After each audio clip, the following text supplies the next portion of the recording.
Yo, what is up, Colts Nation? Let's go. Welcome to another Bring the Juice Colts podcast live stream. Week 18 NFL football, ladies and gentlemen.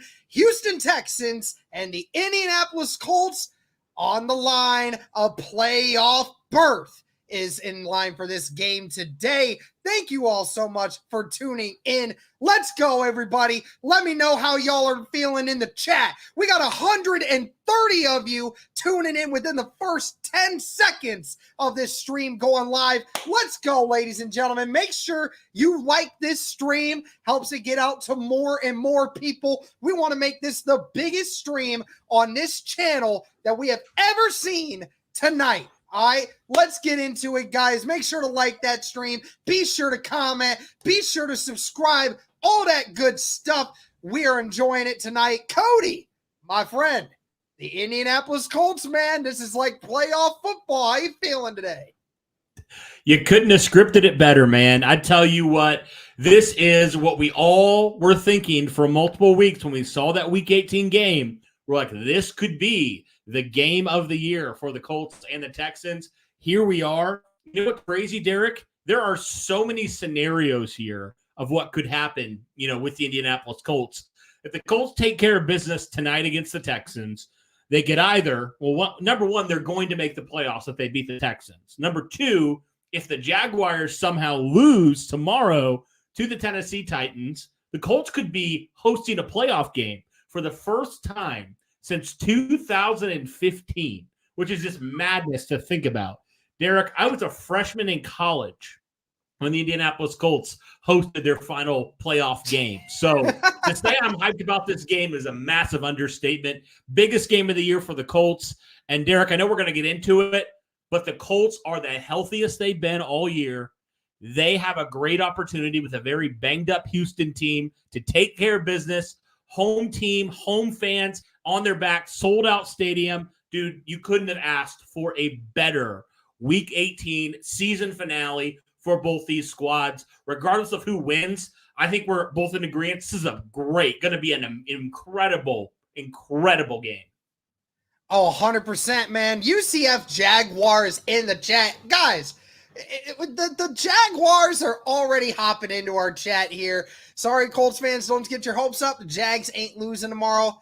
Hey, suit yourself, buddy. That's all we're saying. Hey, listen, if they do, you owe me 20. But hey, Hunter Peterson with the $2 super chat, first super chat of the day. Big game. That is right. We will be talking about it here soon. But thank you for the $2 super chat, Hunter. I greatly appreciate that. If you guys want to also spread the love and get your message out there, be sure to leave a super chat with us, and we will make sure to read it. Thank you guys so very much for tuning in. Again, 150 of you in here right now. Be sure to like this stream. Be sure to comment. Be sure to subscribe. All that great stuff. But we're going to go ahead and hop into the first thing today, guys. We got to talk about the inactives. Going to talk about the inactives for both teams here. We'll talk about the Indianapolis Colts first. Cody, I think the most surprising inactive here is Trey Sermon. And that's the only one that we really have here that has really played any significant time this year, with it being the fact that the Colts still only have two running backs. But with that being said, that means all of the guys on the practice report that we were wondering if they were going to play this week are all healthy. Kenny Moore, Ryan Kelly, Braden Smith, Quentin Nelson, Zach Moss, all of those guys ready to play in this game, Cody. Yes.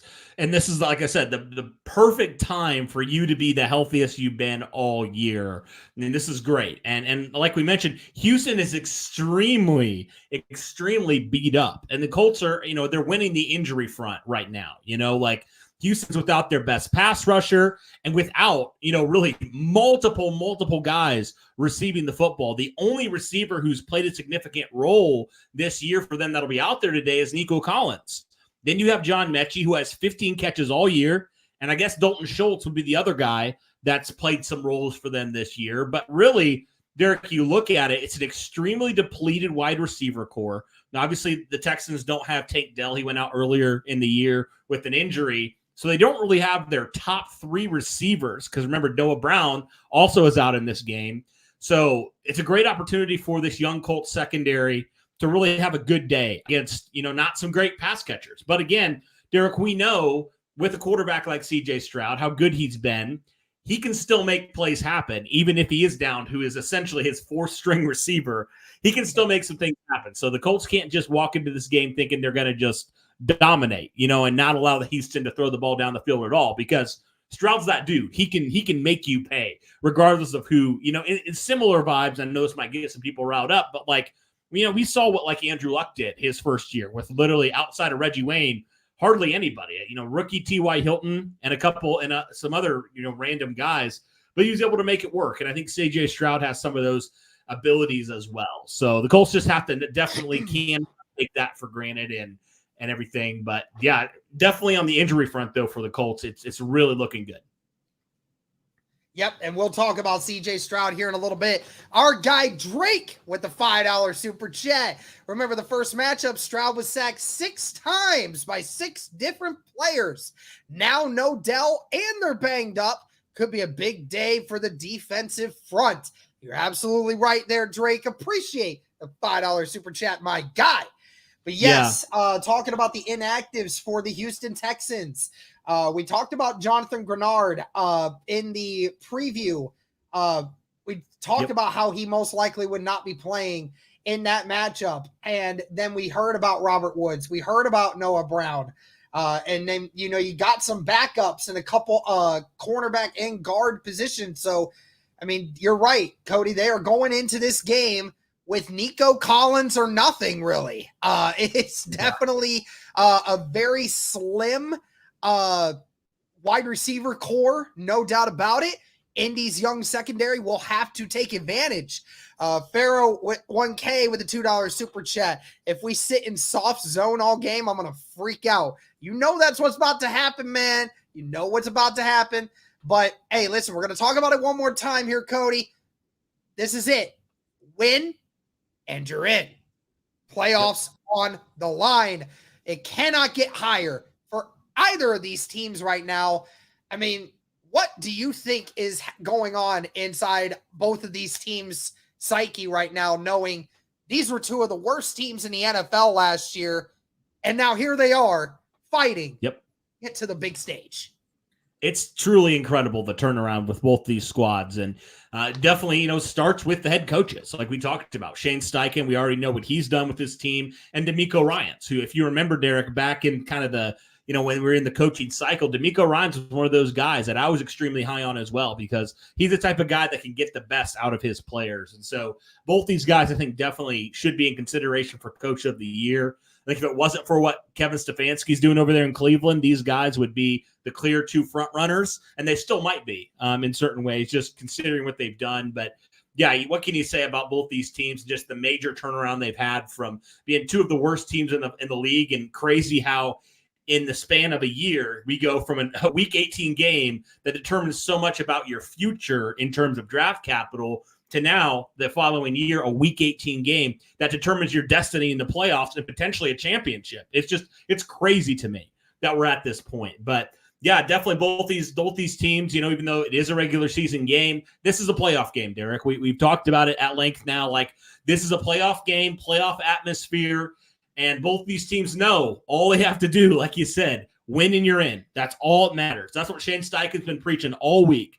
Win and you are in. And I feel really good about, how Shane Steichen has got these guys locked in, and, don't feel like either of these teams is taking the other for granted, and they shouldn't, because both these teams definitely have the capability to beat each other. So I'm just hyped, man, because I truly don't know right now who's going to win this game. And that's very exciting, because both these teams have a lot of things they do well. They have some things they struggle in. So both teams not, perfect teams by any stretch, but both teams, I think, teams that can legitimately contend in the AFC playoff picture. So definitely exciting on that front.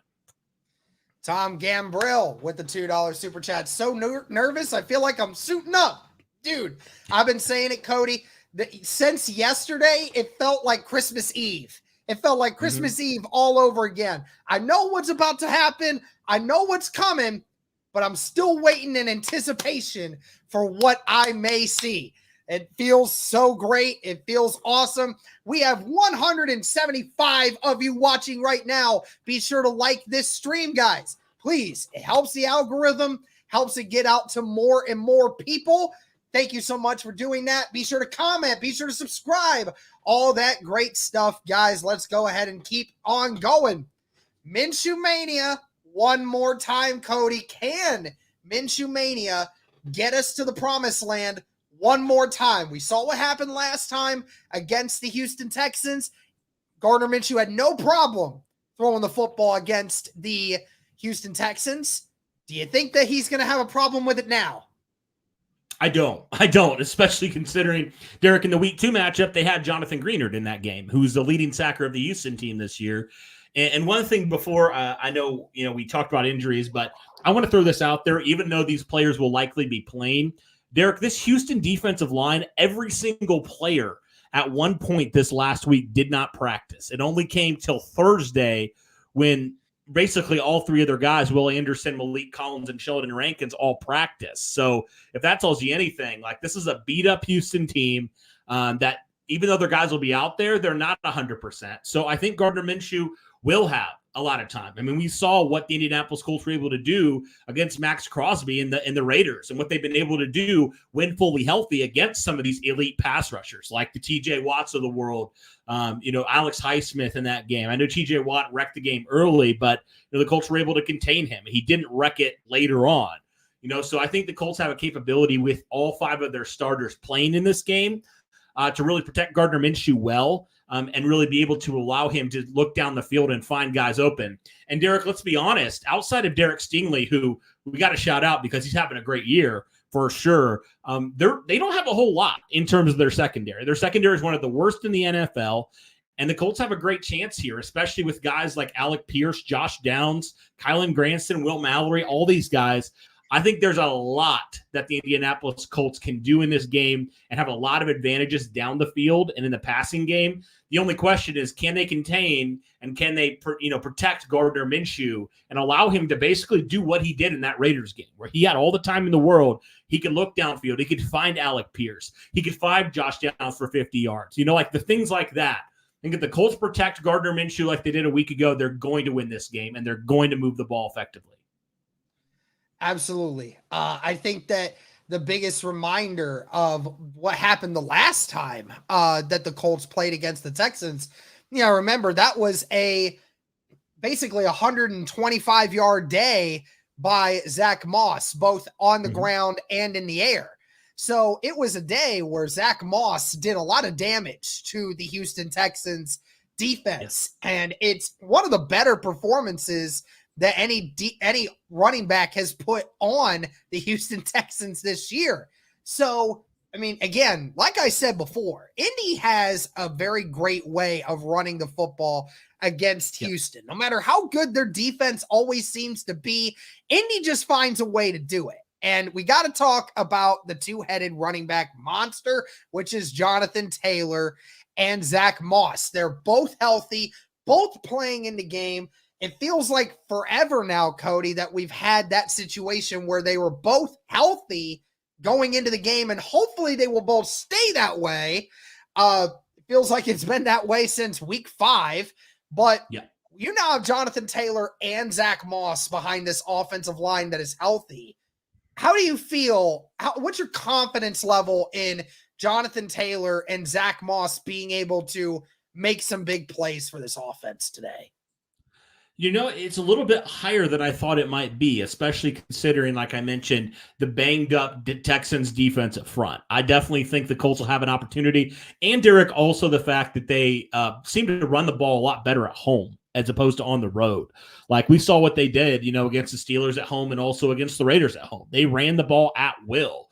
So I have this feeling that the Colts are going to have a good day. Even though Houston comes in as one of the best run defenses, I just have this, I don't know. Every time Jonathan Taylor plays the Houston Texans, he has great days. So I just have this feeling the Colts have always seemed like they found success running the football against the Texans. And so I don't foresee that changing, especially considering where everything is right now. And so I definitely think in this game, And also, Derek, we did for, you talk about Zach Moss, Jonathan Taylor wasn't even playing in week number 2, and the Colts were still able to run the ball effectively. So how much more were they able to do that now with the 1-2 duo of those two guys, and both these guys now fully healthy? I mean, that's going to be definitely just a completely new wrinkle that the Houston Texans didn't see in week number 2. And I'm really excited to see how the Colts divvy up these carries between Taylor and Moss, because I think they both have the opportunity and both have the capability to take it, on any run. I really do. So I'm interested. 100%, man. It's going to be really fun to watch and see if Indy can ground and pound like they've been trying to over the last few weeks. Again, shout out 180 people watching before we even get into the action. Thank you guys so much for tuning in. Be sure to like the stream, guys. Be sure to comment. Be sure to subscribe. All that great stuff. Let's talk one last thing offensively here, Cody, before we hop into some other stuff going down. Colts O-line versus the Texans D-line. We talked about this being strength on strength here, man. Even without Greenard, they still got a very good strength on that D-line. We talked about their ability to stop the run. Will Anderson has been coming into his own with those 9 sacks on the year. He's definitely been an improved it's 7, right? player. What's 7? Is it's it 7.5? Right? 7.5, right? Might be 7.5. So, either way, Will Anderson making it, definitely being a better pass rusher recently than what we saw earlier in the year. But now you have this situation, as we talked about earlier. Indy has their offensive line fully healthy. I mean, they may not all be 100%, but they are all out there and they all are ready to play. Who gets the edge?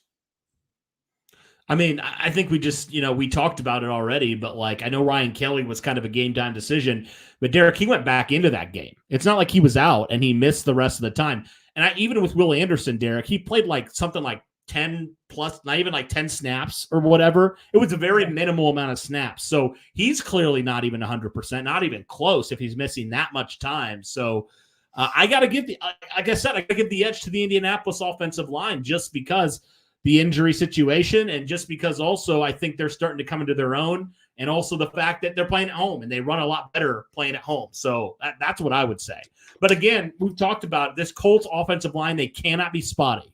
They just can't be spotty like they've been against the Bengals, especially the Bengals, and even the Falcons to a certain degree, where all of a sudden the offensive line just doesn't look like they know how to block anybody. They can't protect. They can't, for whatever reason, they can't. And I truly believe that, knowing what the stakes are, not that they didn't in the past, but I just think this Indy offensive line is not going to have a regression. I just can't see it happening, especially with Braden Smith back out there.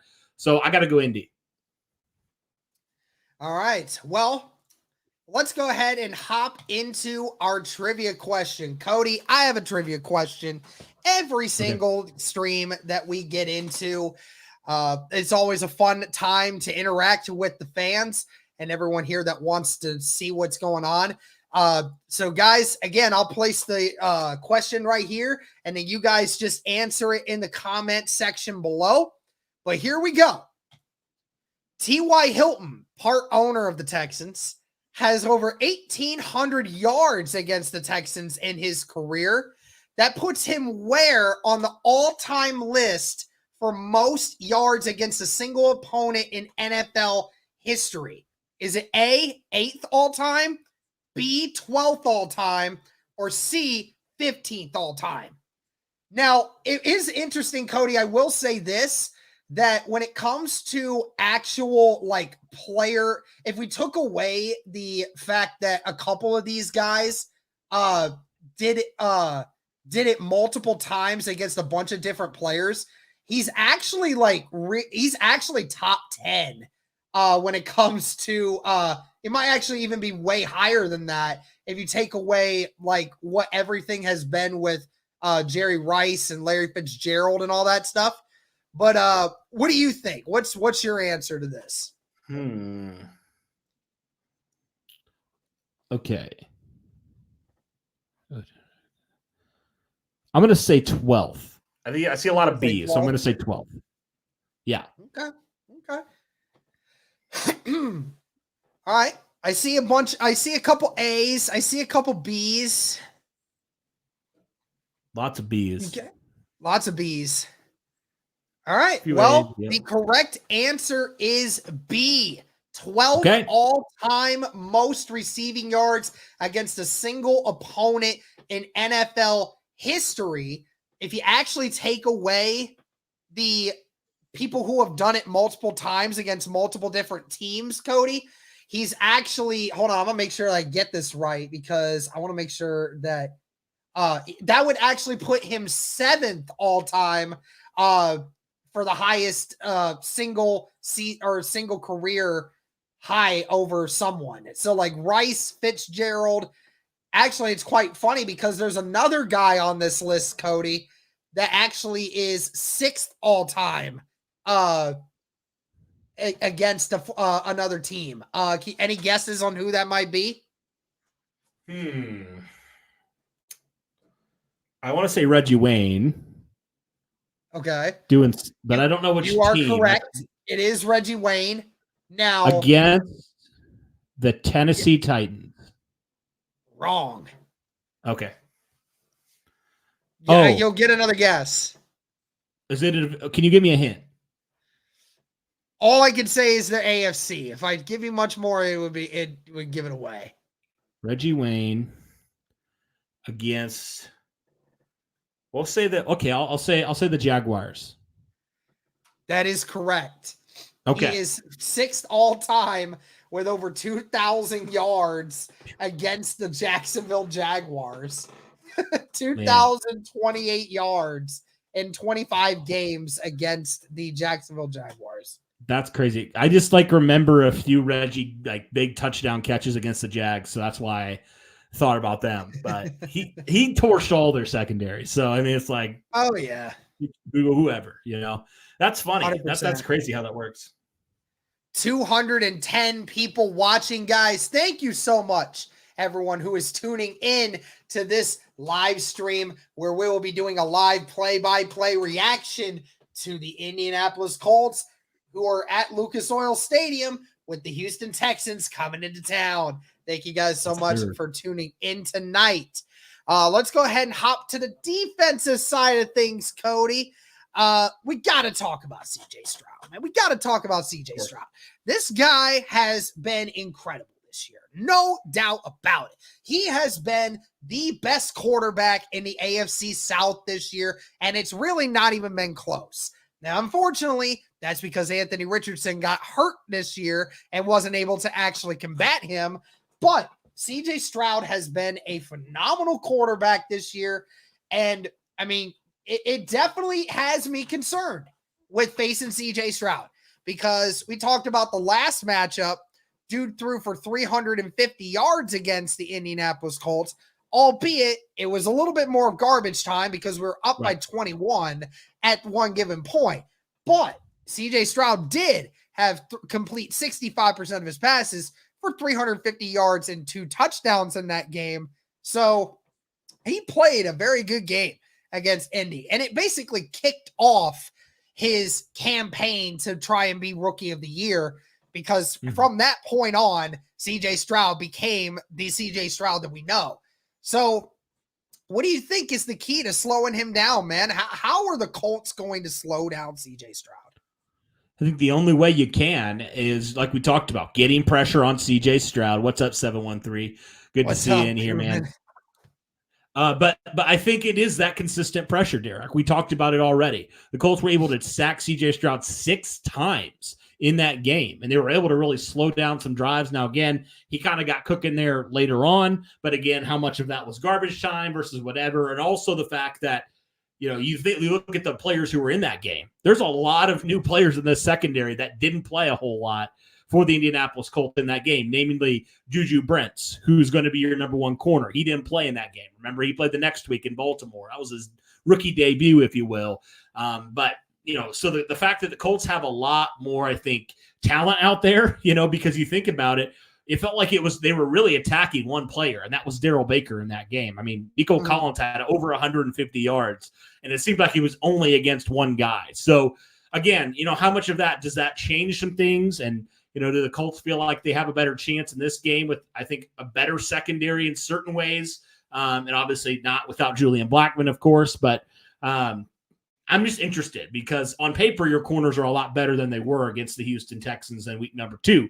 But again, they are very young. They are prone to mistakes. And I could see, Nico Collins taking advantage sometimes. But a big thing also, Derek, is the fact that Kenny Moore is playing in this game. And he's had some really big legendary games against the Houston Texans in his career. And we remember that playoff game where he had the sack and the interception. So you got to think he's thinking, I got to get a takeaway here. This is my time to shine, And so I think the Colts, they have a lot of, opportunities that, they were able to get after CJ Stroud a lot last time. And I think if they can do that and the rookies, especially Brents, can play like they did a week ago against Pittsburgh, I'll be good with that, man. I'll be good with that. Yep. It definitely is a different environment. It's such a difference in how the game is this time around versus first time around. Let's think about it, right? CJ Stroud had all of his weapons, right? That's but true. Also was missing the entirety of his offensive line, right? So now we're in a different situation where he has most of his offensive line, and they actually have a running back now that can actually run the football. And the only difference is now he doesn't have the majority of his weapons, which we will see just how much of a difference that makes for a guy like CJ Stroud, because yes, Nico Collins this year was his second best weapon. But when you have these other guys that you're trying to throw the football to, and with CJ Stroud being a spot thrower the way that he is, you got to wonder if some of these guys might be out of position, and it might cause some things to open up for Indy to be able to take advantage of things like that. And we have to talk about the D-line, man. That's where it's all going to come down to. Can this defensive line get pressure against CJ Stroud this time around like they did the first time? Can they impact the game the way they did in the first matchup? Do you believe that they can do that? I think they can. Laramie Tunsil also was a little bit limited this week, so he's not at 100% either.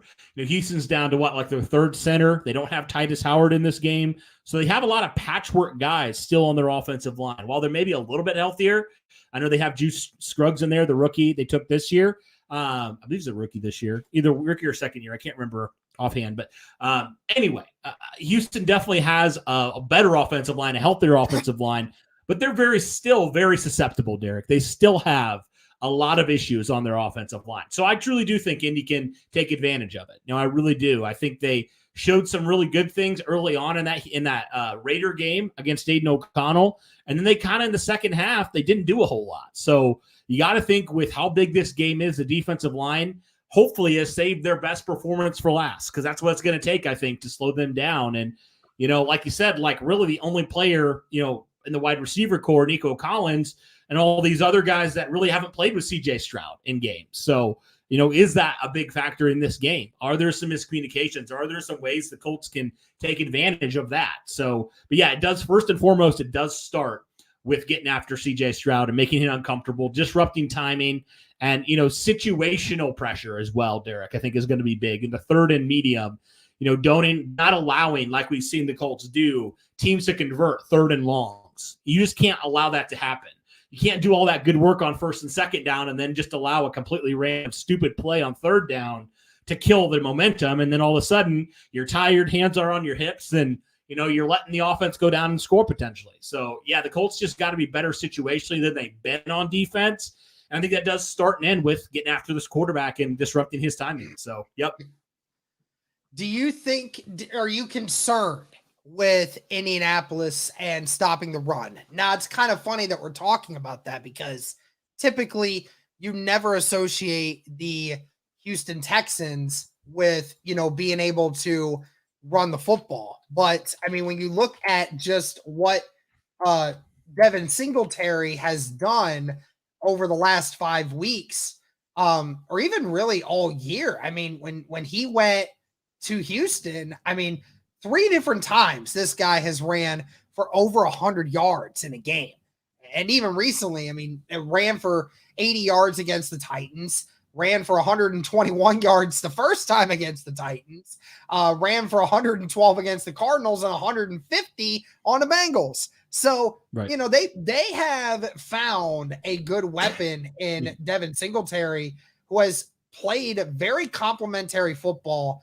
And for a team, like we've said, that Indy does not do a great job at stopping the run, Cody. That has never been a strong suit for Indianapolis. Do you have any fears of Singletary being able to do anything against this defense?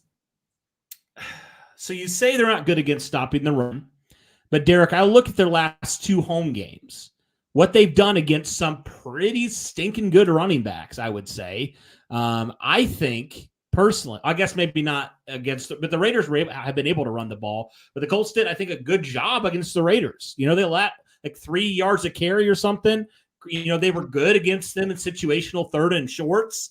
And then obviously the Steelers game with 2 really good running backs, which we saw what they are able to do in Warren and Najee Harris. The Colts did a good job of shutting them down. So I'm not as concerned, I think, as maybe some people are. I think Grover Stewart coming back has given this run defense a lot more confidence. And yes, they've had some moments where they haven't looked great, but I think they've certainly gotten a lot better with Grover returning to the lineup. So I'm not super concerned about that. I'm not. I think they have the players to be able to stop the run and not allow Devin Singletary to do what he's done. Because, I mean, Derek, before he came to Houston, who was Devin Singletary? Like, honestly, like he was a backup guy. He never really found a role, and I don't know. I just don't really feel like he's going to have that monster game. I just don't feel that vibe. I certainly hope not, man. If we can just keep it to where only Stroud is having to be the one to beat us today, then that puts Stroud in a lot of unfavorable situations. You know, the difference was with the Raiders, the great thing was, even if you were running the football well, which they were, I mean, the numbers weren't great for them, but overall they ran the ball relatively effectively, especially in the second half. The only problem is they just didn't have a quarterback that was able to convert on those third and shorts. But now you have a quarterback that you're facing that 100% will destroy you if you put him in third and short, because you know he knows where he's going with it. So it's one of those situations. If Indy can just keep the Texans in third and longs for the majority of this game, it gives you such a great opportunity to open things up, especially with them missing a couple of their big guys. So that will definitely be the big thing. And the one matchup, Cody, that I'm looking at, Nico Collins versus Juju Brents. We saw last week Juju Brents facing Devontae Adams for the majority of the game. Adams had a couple of good ones against him, but Juju ultimately won the matchup in the end. Reminder, like you said earlier in the season, Juju Brents did not play in the first matchup against the Houston Texans when he probably should have. And now we see what Juju Brents is. And it makes you wonder, is Nico Collins going to have the same kind of game that he had the first time around against a better cornerback in Juju Brents? Is this the matchup you're looking for, or do you have another one that you're interested in? That one, and then on the other side, Michael Pittman versus Derek Stingley. I'm very interested in that because both these guys having career years. I mean, Michael Pittman, we know what he's able to do. I think he'll still get his own, but I'm interested to see kind of how that matchup goes, and seeing can Pittman, take advantage and have some, beat, still a very young player in Derek Stingley. I mean, he's really the only player in that secondary that stands out. So that's a battle I'm going to be watching all night for sure. Oh yeah, definitely. All right, well, I don't really have much more to go off of with this one.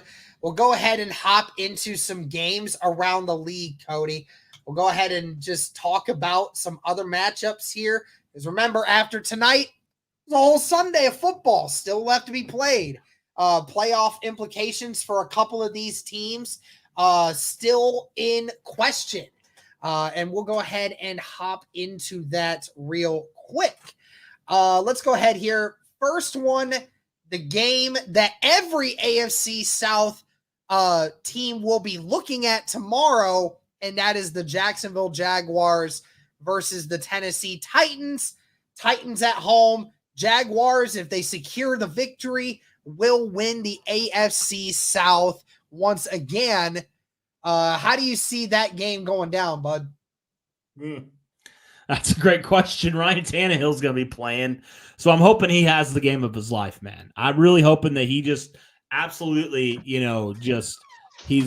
I don't know what it's going to take, but I guess like the good thing is the Titans have been pretty good at home this year, so maybe that gives them an advantage. But Derek, I know we talked about it. If the Colts are able to win tonight, I know we've talked about potentially you doing a stream tomorrow of that game, which would be interesting. So I don't know if you're still planning on doing that or not, depending on what happens, but that's huge. Like if Jacksonville trips up even a little bit, like Colts win the division if they win tonight. So, or Texans. So yeah, it's huge, man. It's absolutely huge. Again, it's hard to say because you just don't know which Jaguar team you're going to get. They've been struggling recently to do a whole lot. But again, Trevor Lawrence is very limited still. And when he's been on the field, when he's been injured, he hasn't done a whole lot. So could it be one of those slogfest type of games? I'm not sure. But I think that if that's the situation, I think it definitely favors the Titans, who definitely can run the ball down the throat of the Jacksonville Jaguars with Derrick Henry, Tajay Spears, all those guys. So I'm hoping for a Titans upset, man. I really am. We need Jesus. Yes, we do. We need Jesus tonight, ladies and gentlemen. Indianapolis Colts need everything that we can get. It definitely is. I can definitely say for Texans and Colts related things, we are all Titans fans tomorrow. I think everyone can agree with that. Yep. We'll go ahead and hop into another one here. Next game, the Vikings versus the Lions. Lions, who have already clinched a playoff spot, versus the Vikings, who basically have virtually no chance unless a couple of drastic things happen. What do you say about this one, Cody? Now, are the Lions, are they playing their starters? I have no idea. I'm trying to figure out all the different teams that are resting versus, please. Yeah. But if the Lions are full strength, you got to pick the Lions. So, Falcons versus the Saints. Again, it's a long shot for either the Saints or the Falcons to win it, but there is a chance either one of them could make the playoffs tomorrow if a bunch of different things happen. The main part of this is the Saints or Falcons, whoever wins that game, Cody, basically needs at least the Seahawks to lose and needs Tampa Bay to lose to the Carolina Panthers. So there's a lot going for it. So who do you have winning that? I'll go Saints. The Saints they've had some moments where they've looked really good this year. So they had a really good performance a week ago. So I'm going to go Saints in this one. All right. Jets versus the Patriots. I mean, again, I don't really care for that one. I'll just go Jets. Yeah. No, I'm going to go Patriots. I think Robert Saleh is fighting for his job at that point. Yeah. I'll go Patriots. Why not? Buccaneers versus the Panthers. Again, the Buccaneers win and they're in. So I think Bucs are going to take care of business. I do. Browns versus the Bengals. Now, Browns. I mean, again, the Bengals have been cut from playoff contention, and the Browns have pretty much secured a playoff spot. It would be interesting though, because if they do lose and it's not like it matters. At the end of the day, they are going to be the fifth seed regardless. Who do you have winning that one? Browns. All right, I'll take that. Bears versus the Packers. Who do you got? I got the Bears. The Bears can play spoiler. Green Bay is sitting at that 7th seed. If they lose, very, very little chance they make it. Yeah. I'll go Bears. I just feel like they've started to find a little bit. They're still obviously not a great team, but they got pieces, man. I feel like they're going to be one of those teams kind of like Jacksonville was for us a couple of years ago. They're like, if we can spoil our division rivals to miss the playoffs, we're going to do it. So I'm going to go Bears. Oh, we found one, Cody. We found one in the chat already. What? If they lose tonight, who should get fired? We have one. We found one in the chat. What's up, Zombie Flanders? How you doing, man? People would say Gus Bradley. People would say Gus Bradley. Yeah. Cowboys versus the Commanders. Again, the Cowboys sitting comfortable at that number 2 spot right now. But you never know. If they lose, they can miss out on a couple different spots here. What do you say? Who do you got winning that one? Cowboys. Commanders suck. All right. Broncos versus the Raiders. Ooh. Oh, that's a good question. I'm going to go Raiders. Okay. I'll go Raiders as well. Eagles versus the Giants. Eagles sitting comfortable at the 5th spot as well. Staying at that 5th seed.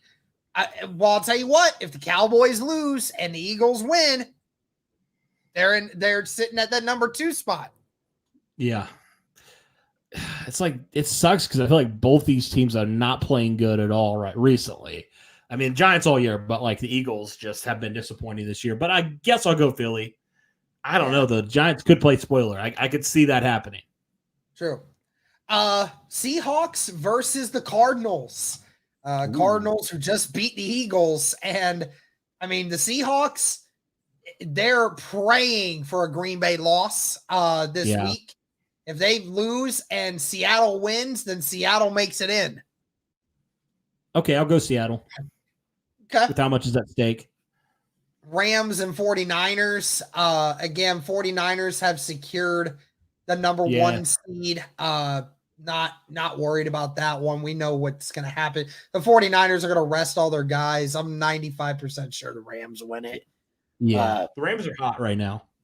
Yeah, especially since, I mean, even the Rams have clinched the playoff spot already. So it's nothing big about it. Chiefs and the Chargers. The only thing interesting with it is the Chiefs are just trying to secure their record as the 3rd seed. I think if they lose and the Jaguars or whoever is in the AFC South wins, I think the Chiefs end up moving down. I think they move to the 4th seed. So that would be interesting. That would be. I do think, all that said, Kansas City will win. And then the big one outside of this, really the only one with any real diehard implications left in the playoffs after this one, is the Bills versus the Dolphins. Whoever wins this matchup wins the AFC East and takes the number 2 spot in the playoffs, while the other gets stuck at the 6th seed. Who do you got in that one? Dude, I'm going to say the Buffalo Bills because they are hot, dude. They are really feeling it right now. I'm going to go Buffalo. I think Buffalo's going to take it. I'll take Buffalo in that one as well. They're running the football for the first time in a long time. And it's just something about when the Bills play Miami. Just something about it. Just the Bills just utterly humiliate the Dolphins for some weird reason. So I will take it. I got to show you something, Derek. Okay. Okay, I'm going to show you something real quick. I'm going to share my screen. My wife just tagged me on a post on Twitter, so from the other room. So I'm going to share this with everybody. Okay. All right. So this is our dog we got yesterday. His name is Indy. He's got a Colts jersey on. It says Indy on the back. So we got a Colt and an Indy now. We have Colt. We have Colt and we have Indy. It's just so funny. What kind of dog is that? He is a Chai Puso Chihuahua Poodle. Oh, okay. All right. I know. He's adorable. I have a cockapoo, so mine's part poodle Okay. too. So I get that. Gotcha. Yeah, he's the most chill dog I've ever met. He's just so chill. Yeah, I love it. It's crazy. How old is he? 8 weeks yesterday. 8 weeks. Jeez. Young as can be. Jeez. I mean, we got Colt when he was, I think, just over 3 months, and he's turning 1 in 4 days. So shows you the age difference. Yeah, that's crazy. For the shoe, it's personal night. Hell yeah, baby. Let's go. My Mexican neighbors are already mad because I got the volume turned up. If this ain't coming down, man. Like the Colts win, Derek will eat 10 breadsticks. How many likes Derek, do we have on the stream right now? I gotta look. Yeah, we were talking 130. Holy cow! We'll get to 200. Help us to get to 200. Come but on, Derek, guys, we were talking 200 likes on this stream, man. We got 255 people tuning in right now, and we haven't even hit the game yet. Come on, guys. We were talking off air, Derek, about up, there's man? been times where people have sent you money to go order breadsticks and you've gotten them delivered on stream. Now, Derek, what will it take for that to happen again, where you order something and eat it on stream, for all our friends who enjoy that type of thing, who enjoy that ASMR type of eating stuff that you do on stream sometimes? What will it take, man, for you to do that? I need a couple different people to send breadstick money. That's kind of what needs to happen. Anyway, there's Indy for y'all. On and I'm already tired of him. You know what? Listen, Buck and Aikman are not the worst people that you could have for this game, honestly. You could have freaking Sparrow Adidas for the 100th time. Or whoever the whack jobs that we've had over the last several weeks, who everyone has been telling me that that are the worst announcers that I've ever listened to in my entire life. Yeah, I'm glad I do this. I'm glad I do this to where it's just this. Chris Maker, member for 38 months. Okay, everyone, get loud, like the stream, and go Colts. That's it. What is up, Chris Maker? Member of the channel for over 3 years, Cody. Chris Maker, the original OG Chris Maker is here. Seriously. Dude's been around since the dark ages. Since we didn't even show our faces, man. Shout out to you, Chris. He was around before we even showed our faces on this channel. Before we unfortunately showed you our ugliness. Sorry, Chris. You stuck with us, though. Appreciate it. Appreciate you, man. Some guy commented and said, Tyler, he said, I now live vicariously through this dog. I will follow Indy into war. Heck yeah. Love it. Oh my gosh. I love it. Colts fans, put your hands around your mouth while you yell if you go to McDonald's. Nearly every fan does this, and it's crazy. The OG, I was pre 1K subscribers. Jeez, man. Really? Talk about that's crazy. Talk about that. Yeah, I remember him from way back when our channel really started blowing up. I remember he was in a lot of our streams that we Chris had. is a man. Yes, he is. Chris is the man. Anybody think they can beat Chris on the first time you tuned in? I'm curious now. Yeah. Interested to see when people thought or when they subscribed. Boys, what are you hoping to see on our first drive? Touchdown. Touchdown. Like we've seen every other last couple weeks that we've had. Yep. Depends if they get the ball, but I have a feeling Indy's going to get the ball first. Feels like we do every time. Yeah, I feel like we do a lot. How different do you guys feel going into this game as opposed to the game versus the Jags in week 18 a couple years back needing a win? I feel a lot better about this one. Hey, Paul Wilson, member for 8 months. 8 months. I'm a baby sub still. Appreciate you, Paul Wilson. Love you, man. I'll tell you what, Cody, I do feel a lot more confident in this one. I trust the coaching staff more with this one. And there's not like, yes, there's injuries, but not quite as bad as what we saw from a few years ago when everybody was dealing with COVID. And then, and then we had Carson Wentz as our quarterback. Yeah, right. I feel a lot more confident in this team and just the direction they're heading. So, agreed. Tuning in from Chengdu, China for Sunday morning football. Jeez, what is up? That's awesome. He says, can't beat Chris on subscription time, but I think I can win the furthest away listening award. You might be, bro. You might be. That's crazy. That is crazy. Yeah, it's got to be like 7 a.m. over there right now. Wow. Oh, man. Wow. It's almost time, man. I'm so nervous, bro. I'm so nervous, man. Ah! Guys, get a hashtag nervous in the chat if you're that right now. Dude, can you, we're nervous and we're not even playing in this thing. We're not even there. Can you imagine being there? Whew. Dude, I can't imagine the feeling inside that stadium right now. I know. Just wild. Like you use YouTube. That's hilarious. Been here 2 years off and on. Love these dogs. Appreciate you, Video Boss. Couple hashtags nervous in the chat. Oh, man. Well, someone was asking the time. It starts at 8:15, so we are almost there. Yep. Just a couple more minutes. We find Did you? Oh, there's a not Gardner Minshew, too, bro. You know it. Did you? I just saw this. All right, I got to share this because everybody clearly wants to see this. Look at that.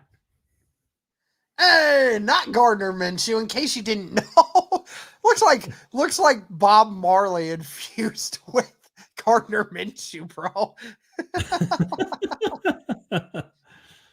That's great. Stadium looks beautiful and loud, kids. Let's go. Been here for 3 years. What up, Derek Stevenson? What's good, man? Oh, man. Tell you what, man, I do really wish that I could. I do wish that I could be there. I really do. Me too, but that's all right. You remember that primetime game we went to in 2021 with against the Jets? I do. I remember that one. I went to a lot of games that year. I went to the Patriots one. That was probably my favorite one I've been to in a long time. That was crazy. That was probably the loudest I've heard Lucas Oil Stadium in like a long time. So hopefully tonight is even louder. Oh, it has to be, man. It has to be. There's this, it's got to be packed in there. Yeah, man. My brother's at the game right now. Oh, is he? So I'm jealous of that. I told him, I said, they fumbled the bag on that one. 500 winner. They fumbled the bag on that one. Come on, man. You gotta get T.Y. Hilton in there, baby. Yeah.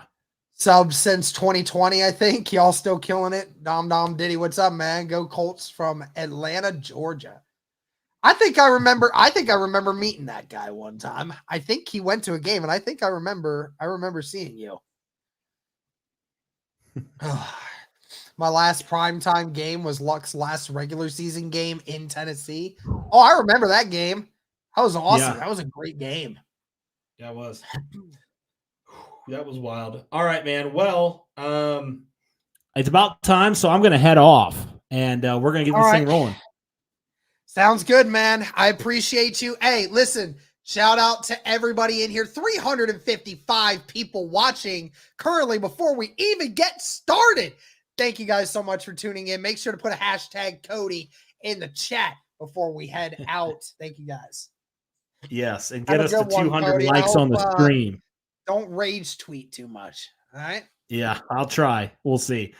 All right. Yep. We're at 160. Get us to 200 before the game kicks off. That is 4 minutes. So y'all know what to do. All right. I'm going to leave. Peace Later, out. dude. I'll be back at halftime. All right, sweet.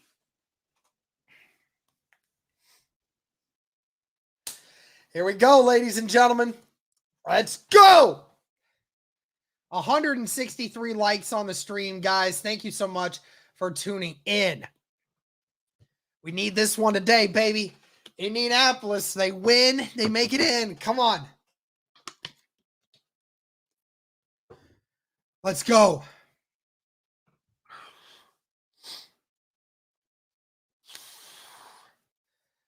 The hype is real, man. But I am so nervous. Definitely. I am so nervous for this game, man. It's just knowing that this could go either way. This really legitimately could go either way. Derek, can you put the clock up or no? No, I can't. But I appreciate it. Evan, what was your question?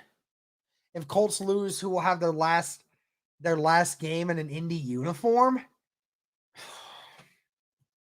That's a great question. I'm not sure, man. That's tough. We will have to see what happens. No matter what, are you still proud of them, what they've done? Oh, 100%. This team has been fun. Regardless of what happens tonight, I am all for it.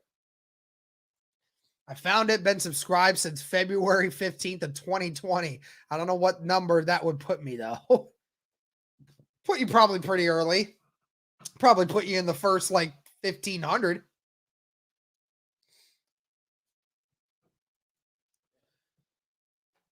No matter the score, I'm saying it now, I am damn proud of this team. Hell yeah, bro.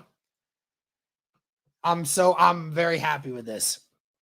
Game on ABC. We can help Derek with commentary because he sounds like he's losing his voice before it even starts. Yeah, that's what happens sometimes. But hey, listen, thank you to everybody who is tuning in right now. Be sure to like the stream, guys. Please. Helps it get out to more and more people. Really want to try to see just how many people we can get into this stream today. We had over 2K in the stream last year against the Houston Texans in the first matchup. I would love to see if we can do that tonight. No spoilers. That's right. Even though I'm literally watching it on a live broadcast, I'm sure it'll be a lot harder for them to do it today. Let's go, boys. Houston, y'all got a problem tonight, man. Let's go. Let's get it, baby. Let's get it.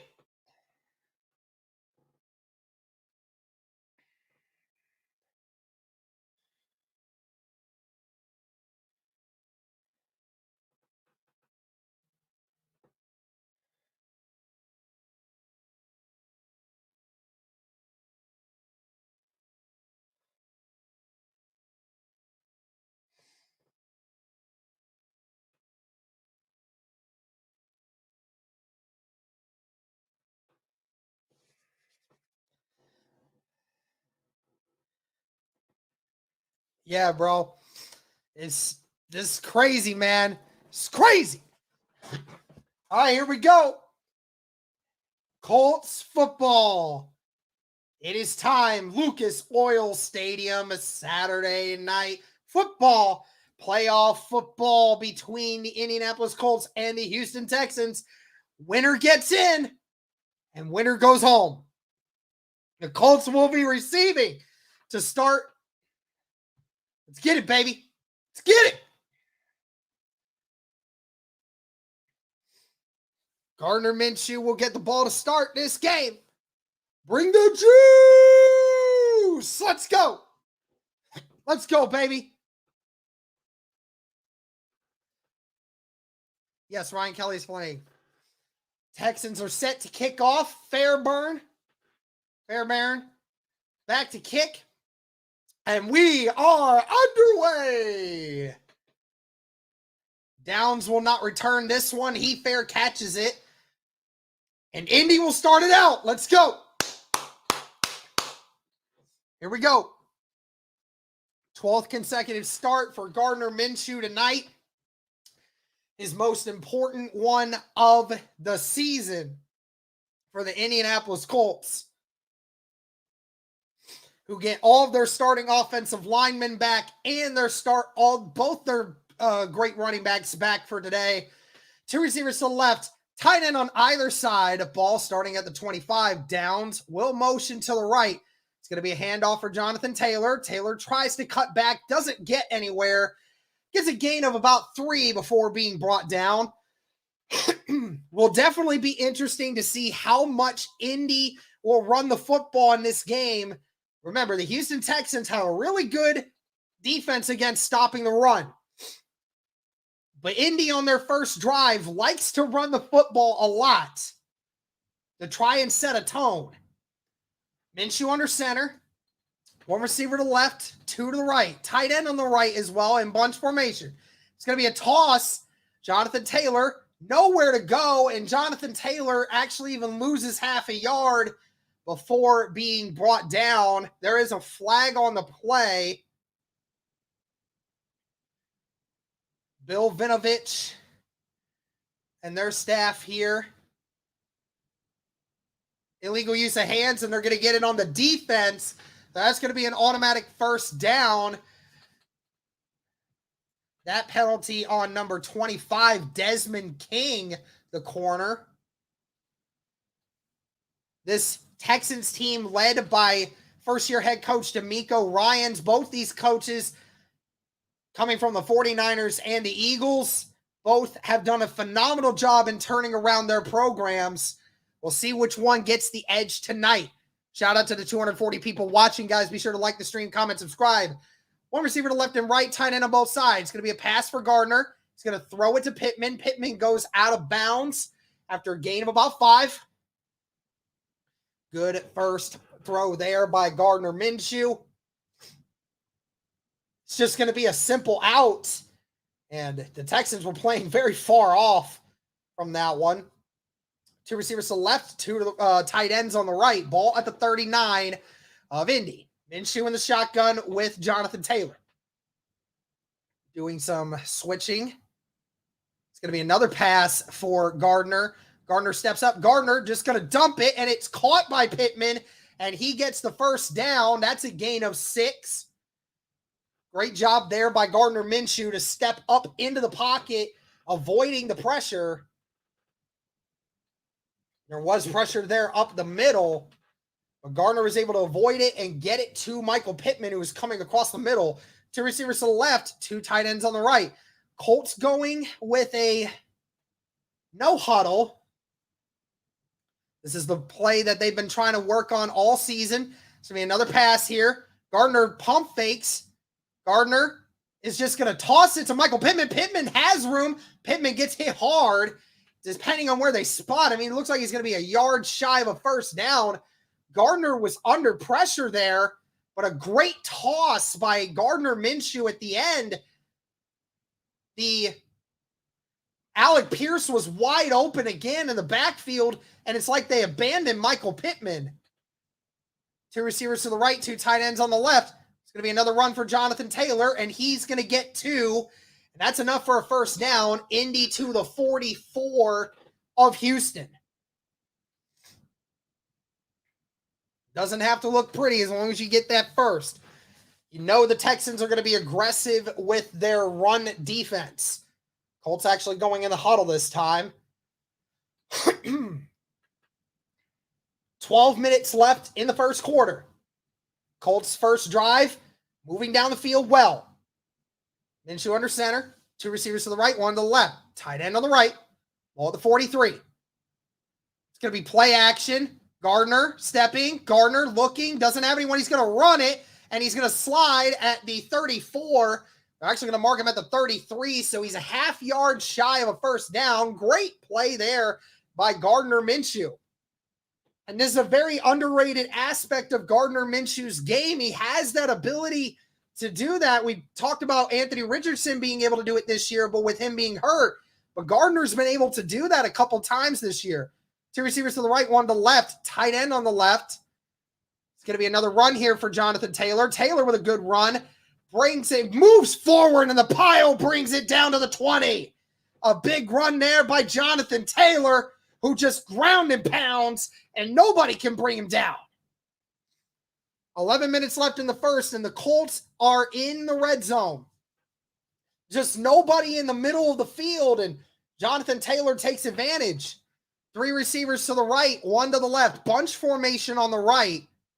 Taylor in the shotgun with Minshew. It's going to be another RPO. Taylor with a decent run here, brought down at the 16. That's a gain of 4. And not a first now, I'm sorry. But that's going to be a gain of 4. So it'll be second down and 6. Great to see Jonathan Taylor back. It would be interesting to see how him and Moss get shared touches in this game. These two have very rarely spent the same game on the field together. Had quite a few injuries / IR problems early, but 2 receivers to the right, 1 to the left. Tight end on the left. It's going to be another RPO. Jonathan Taylor gets brought down. Great tackle there by number 48. That's Christian Harris. There's a gain of 2. It's going to be third down and 4 coming up for Indy, who is now at the 14-yard line. Indy threatening. The second third down of the drive for Indianapolis. 10th play. This will be the 11th play of the current drive. Minshew in the shotgun all by himself. 2 receivers to the left, 1 to the right, and 2 tight ends on the right.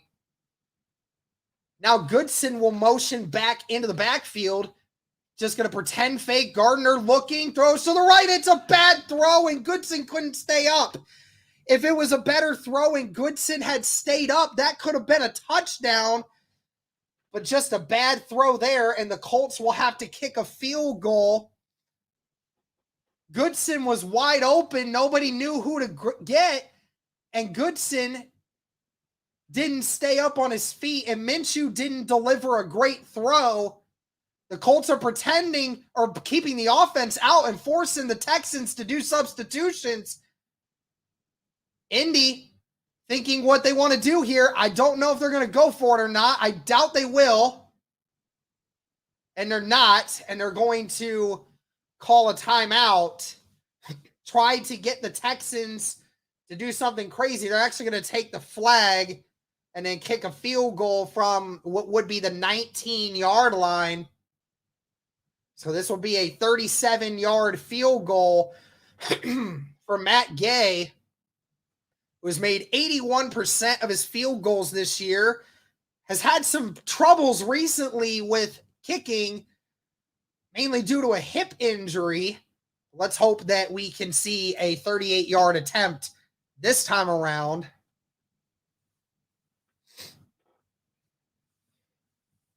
Almost like an extra point. Colts kick. Getting ready. His kick is up, and it is good. And the Colts strike first. Colts get 3 points to start this game.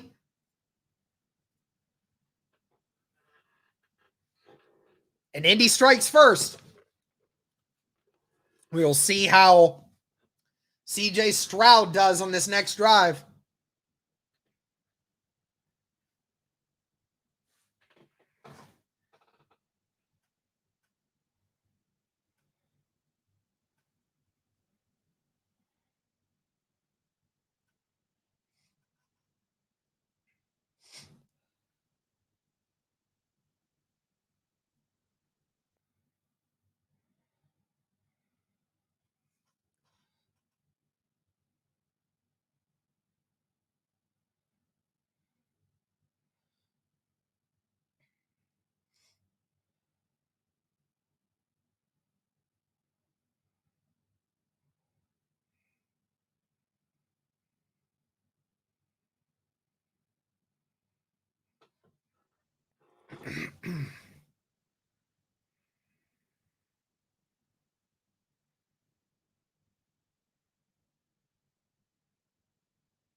250 likes. Hey, I'd be down for that.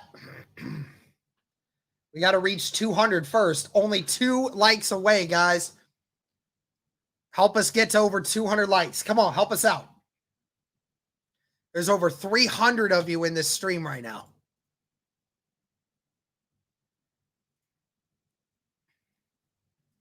Come on now, like the stream, guys. Helps it get out to more people. Be sure to comment. Be sure to subscribe. All that great stuff.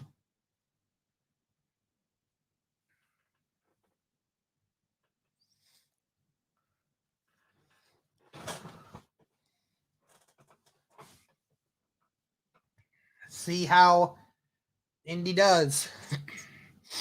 And this defense get a stop.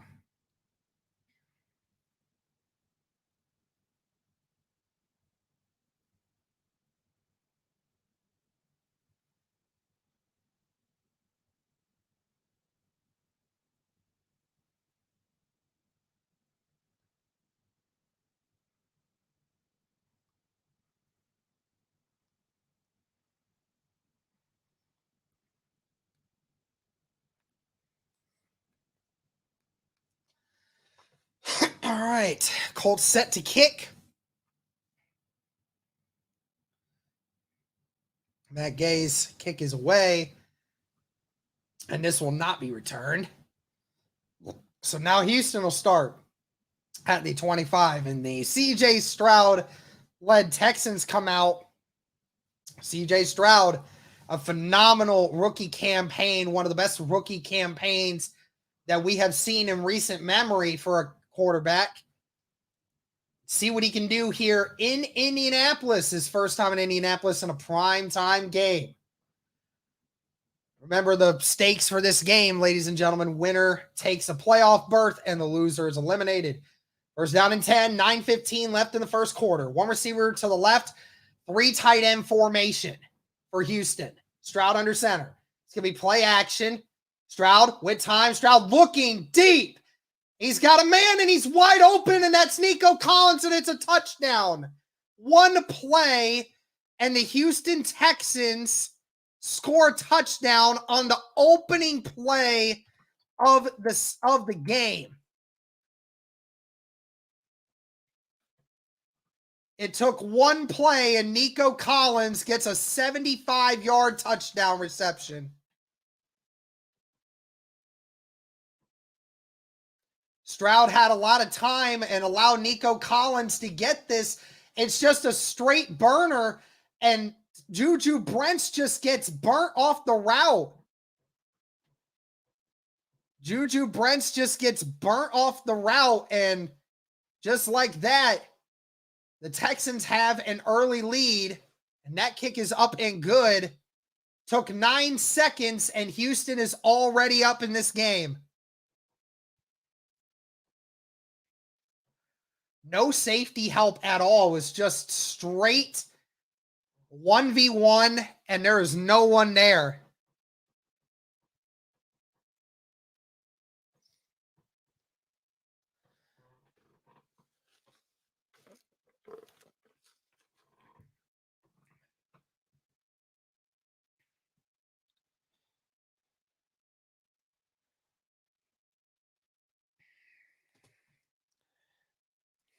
That's why you're dead with the $20 super chat.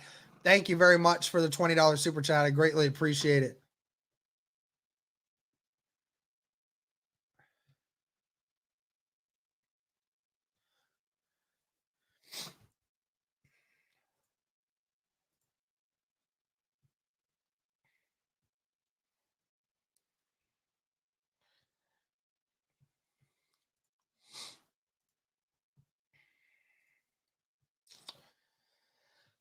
Well, only thing you can do is Indy respond.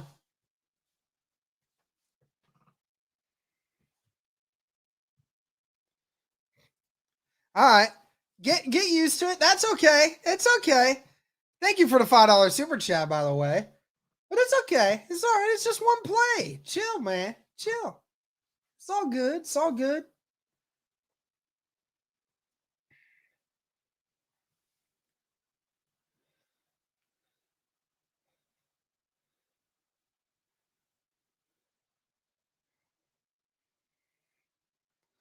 Everyone at Pizza Hut got quiet, bro.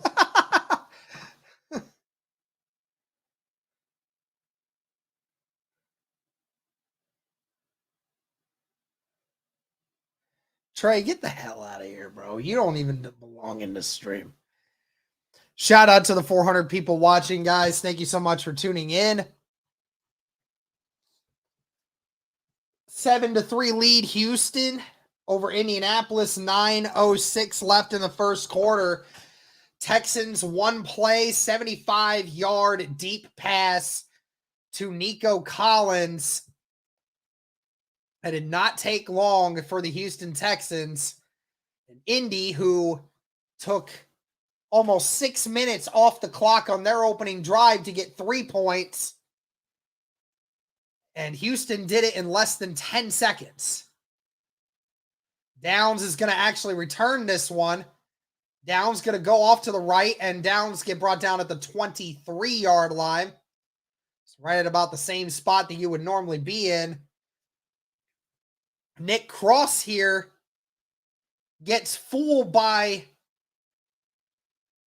Dalton Schultz and doesn't get back to help Juju Brents, and there was no backside safety help at all. He's focused on Dalton Schultz in the middle, and Nico Collins just burnt Juju. 2 receivers to the left, 2 to the right. Minshew in the shotgun all by himself, and it's going to be an incomplete pass. Alec Pierce wanted pass interference, but they're not going to give it to him. Nelson on the coverage. Thought it was there a little early. That was pretty bang, bang, but they're going to throw the football on first down. 2nd down and 10 coming up.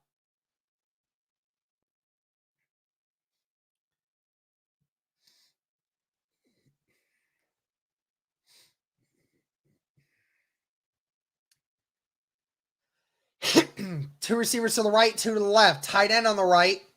Minshew facing pressure, and Minshew is going to get sacked. Nobody picked up the blitzing linebacker. That was Harris. Christian Harris, who already has a tackle for loss in this game.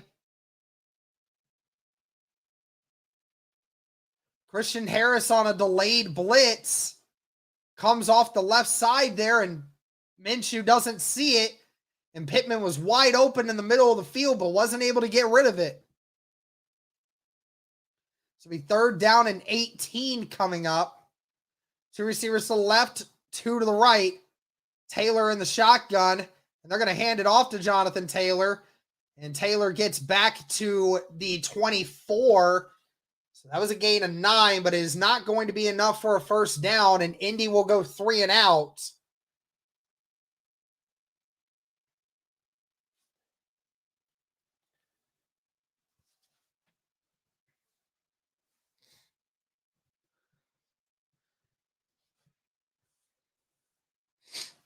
.748 left in the first quarter, and the Colts with their first punt of the game on their second offensive drive.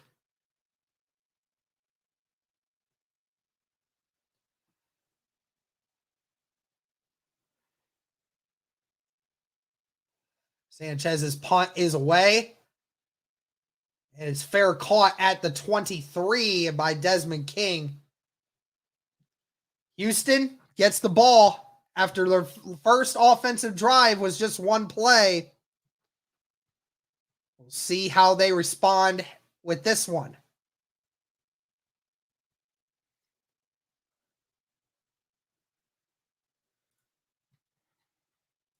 Thanks for the $10 super chat again. Y'all might as well throw in the tail because you're about to get embarrassed, dude. I think it's towel, but I mean, go off.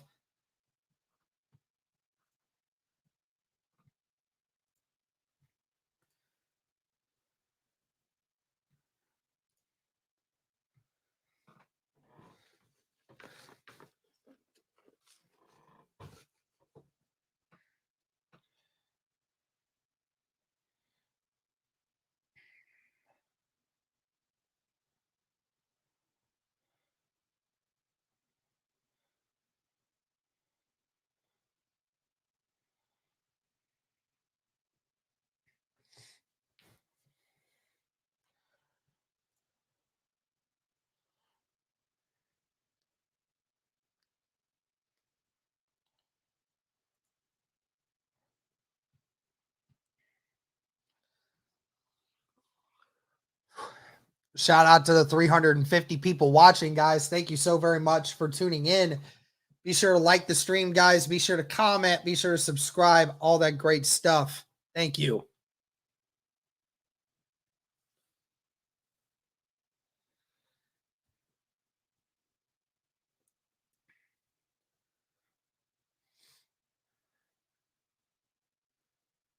Yeah, that's true.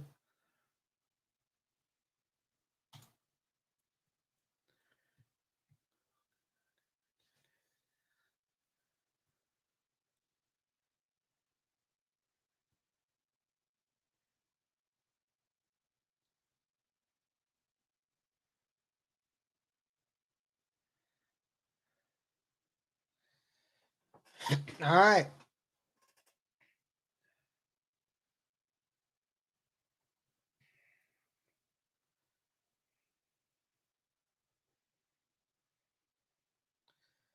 First down and 10 for Houston at the 23. Scratch that at the 24.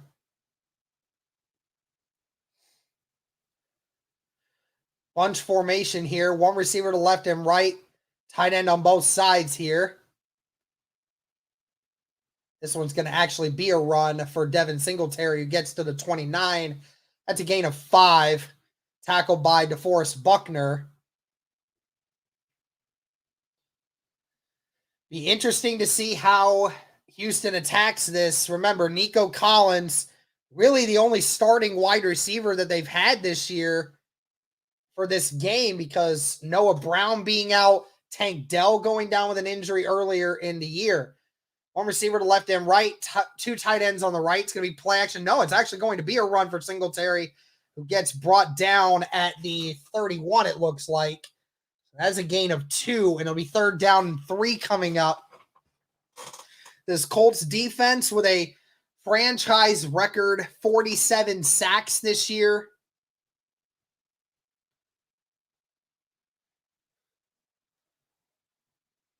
Colts with a very young secondary with all the injuries they have dealt with this year. 3rd down and 3. 6:15 left in the first quarter.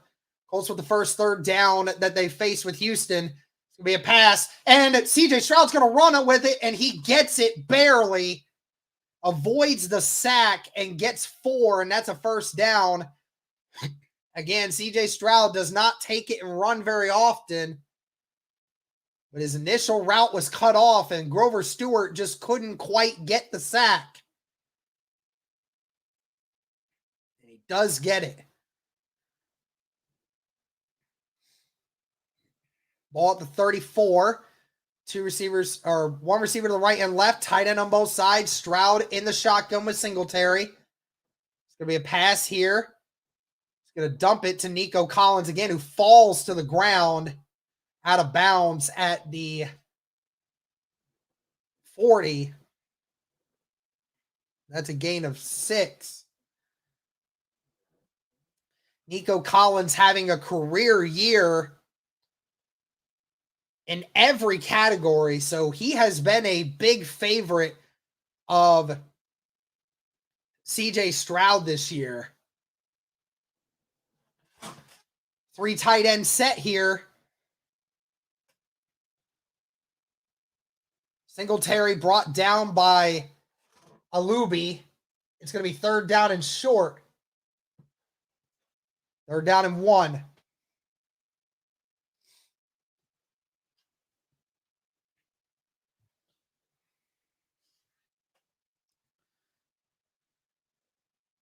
Shout out to the 330 people watching, guys. Thank you very much.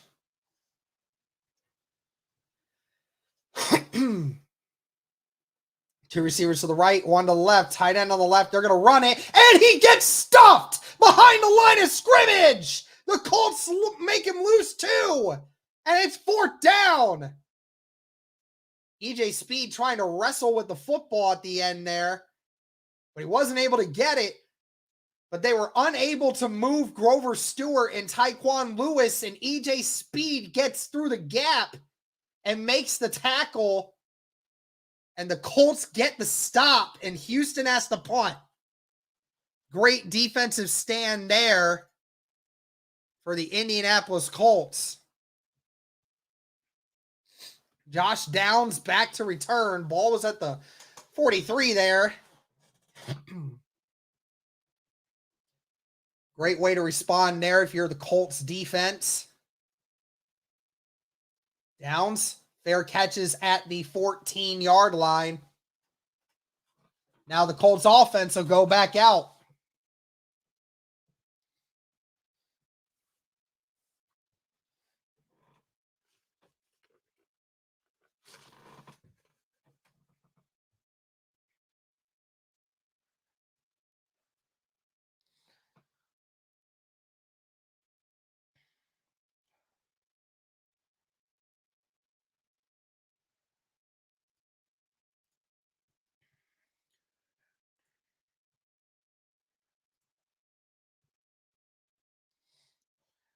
Nice job, guys. 245 people, or 245 likes on the stream.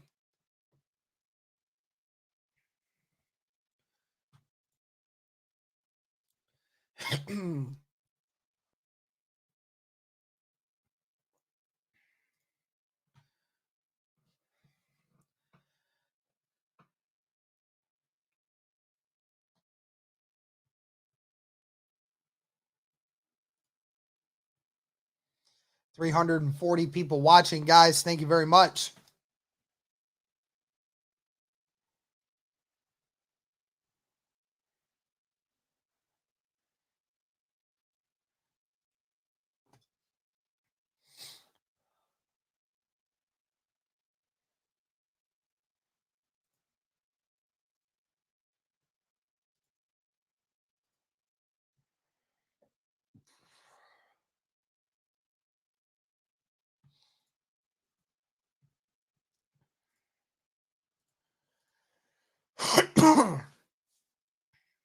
Thank you guys again for tuning in today. Greatly appreciated.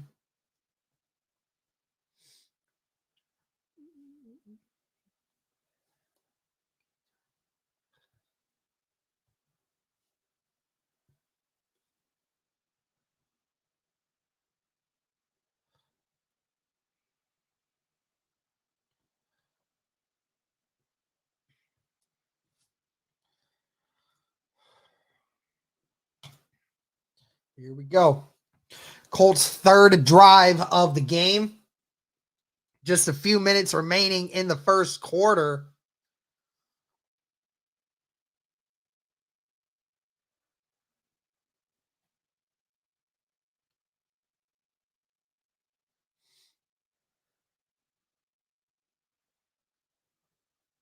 .330 left in this first quarter. Indy with the ball at the 14. Two receivers to the left, one to the right, tight end on the right, Downs on motion. They're going to hand it to Jonathan Taylor. Taylor finds a small hole. Jonathan Taylor trying to go forward, and he brings it down at the 27-yard line. That's a gain of 13. Another hard run there by Jonathan Taylor, who almost broke one there. You saw that gallop about to start happening. One receiver to the left, two to the right, tight end on the left. Colts in a hurry up.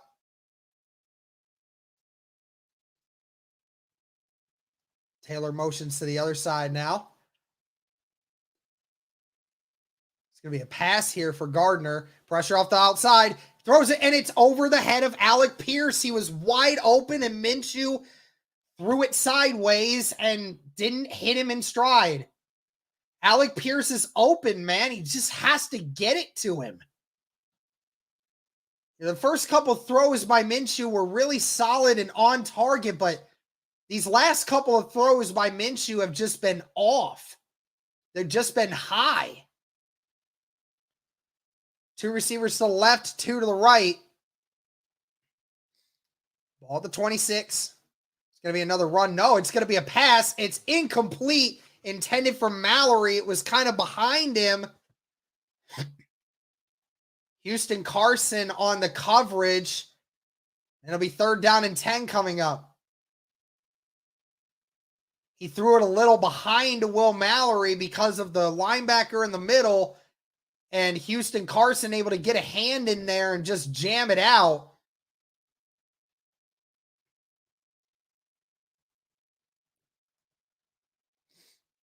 Two receivers to the left, two to the right. Houston showing blitz. They have 7 guys up on the line. And Colts got to hurry up. We're able to get the snap off. And Gardner somehow gets out of it. Gardner going deep, and it's over the head of Alec Pierce. There is a flag on the play. See if that's anything, but it's offensive penalty, and the Colts are going to get a 3-and-out. Or not a 3-and-out, but that was going to be a holding on Braden Smith. A bunch of bad throws there by Gardner Minshew on that drive leads to another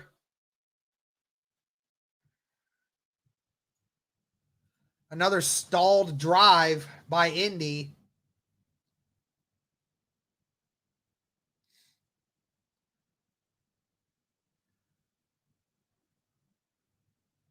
Sanchez back to punt.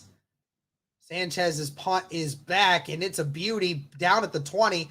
And they're going to return this one, and it's a good return, pushed out at the 37. Great field position here for the Houston Texans.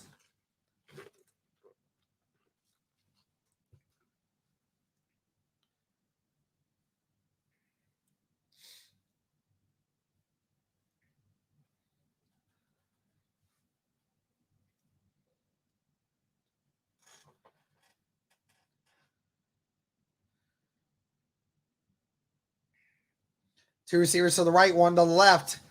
Stroud, quick pass here. Stroud looking, throws it over, and he has his tight end. He missed Dalton Schultz. Very rare miss by C.J. Stroud. Dalton Schultz was wide open. Had Ronnie Harrison beat by 2 whole steps. And that would have been a walk-in touchdown if that was on target. It'll be 2nd down and 10 now. 2:24 left in this first quarter.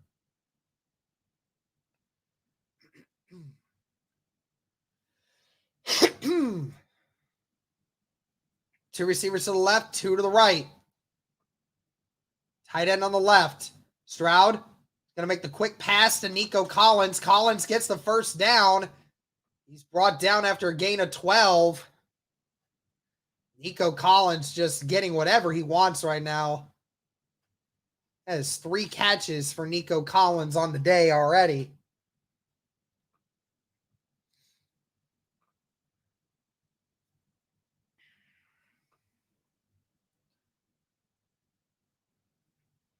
Two receivers to the left, one to the right. Tight end on the right. Now Brevin Jordan on motion left. It's going to be a run here for Singletary, who gets maybe a yard after being gang tackled.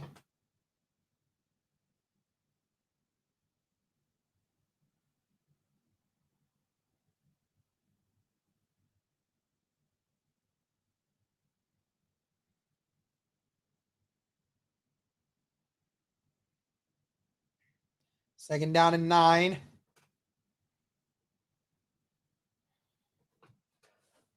$1:20 left in the first quarter. Nico Collins out right. 3 tight end set here for Houston. Gives it to Singletary once again. And Singletary making something out of nothing. Gets a gain of 3. 3rd down and 6 coming up. Should maybe be one last play before the first quarter ends.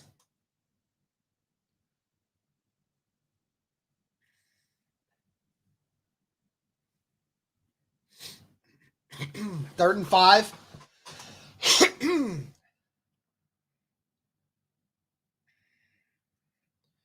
Two receivers to the left, 2 to the right. Running back in the backfield with Stroud. And there's a flag on the play, and they're going to get a false start on Laramie Tunzel. So now it'll be 3rd and 10 coming up for Houston. Laramie Tunzel, the veteran in this league, one of the best left tackles in all of the game of football. both him and Ibukam jumped at the same time. They both jumped it early, but when that happens, you know the left tackle is 90% of the time going to get it first. 3rd down and 10, 27 seconds left. 3 receivers to the left, 1 to the right. Stroud going to dump it to Collins. Collins does not get the first. He is 3 yards shy of the first down. We'll see what Houston wants to do. It's going to be 5 seconds left in the first quarter. We will see if Houston wants to go for it on 4th down, but that is the end of the first quarter.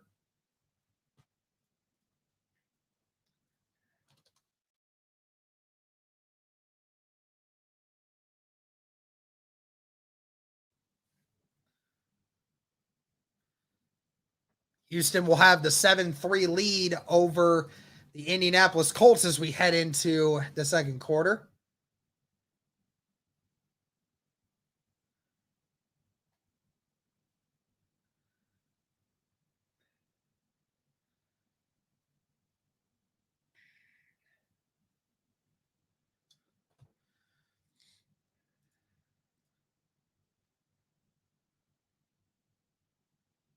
How's it going, everybody?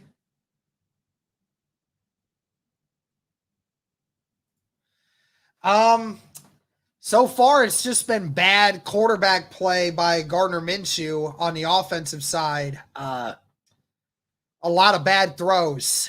There's been some, I think he's 3 of 8 so far in that first quarter. He's not been accurate, to say the least. He needs to be better in the remainder of this game. Colts are running the football relatively well. But the passing game is just not there right now. As far as defense goes, outside of the one big play, again, Indy's defense has held strong. Nico Collins is just an absolute dog, man.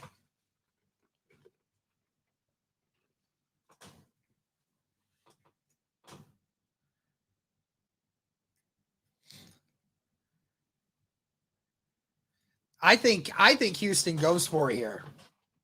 You're on Indy's side of the field, and your offense has been moving. I think they go for it, honestly. Who cares if they get great field position if you don't get it? They haven't been able to move it very much right now. I don't think Houston's going to do that. I think Houston's going to go for it. 7-3, Houston over Indy. Start of the second quarter here. And the Houston offense is not out on the field. They are going to punt, at least from the looks of it.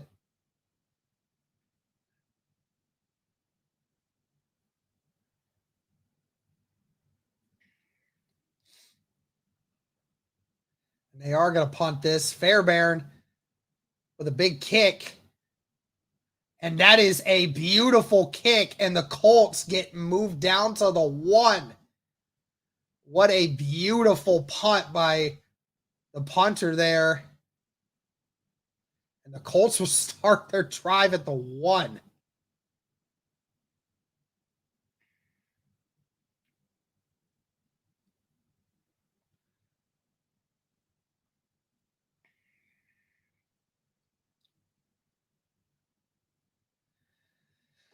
Indy's 4th drive here. Last 2 have not converted into points. See if Indy can get it on this drive.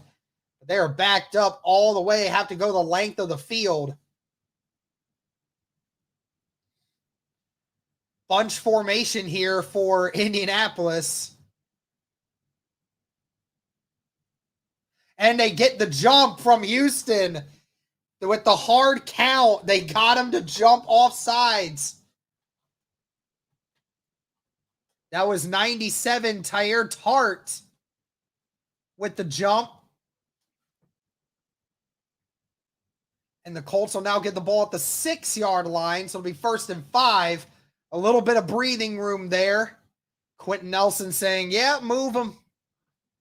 Fantastic. Now the Colts get a little bit of breathing room here. First down and 5. Still bunch formation down to the bottom left. Downs in motion. It's going to be another run here for Jonathan Taylor, who falls forward to the 9. Second down and 2 coming up. Taylor, 8 rushes for 53 yards already on the day. Still no sign of Zach Moss.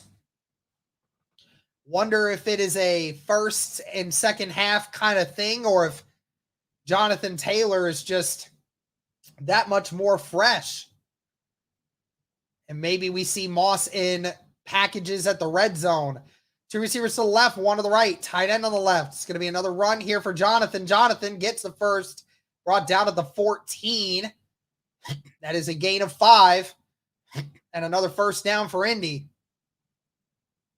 You see the Colts running a lot of these different wham designs with Mo Alley Cox, their tight end, who's mainly just a blocking guy, but he does a phenomenal job of eating these blocks in the middle and creating these seals to allow Jonathan Taylor to get moving. 2 receivers to the left, 1 to the right, tight end on the left. Same formation as before. Now Downs will motion, but Taylor is going to take it again. Taylor pushing forward and gets brought down at the 17-yard line. That's a gain of about almost 3.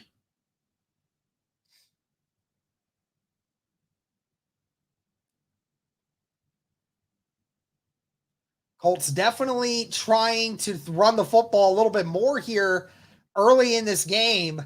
That's the 10th rush for Jonathan Taylor. Not many times we see that happen, but the Colts know you got to keep Jonathan Taylor moving if you want to get this game going. 2 receivers to the left, tight end on both sides. It's going to be play action here. He's going to dump it to Jonathan Taylor, who gets the screen, and he's brought down at the 23. So he's about 1.5 yards shy of a first down.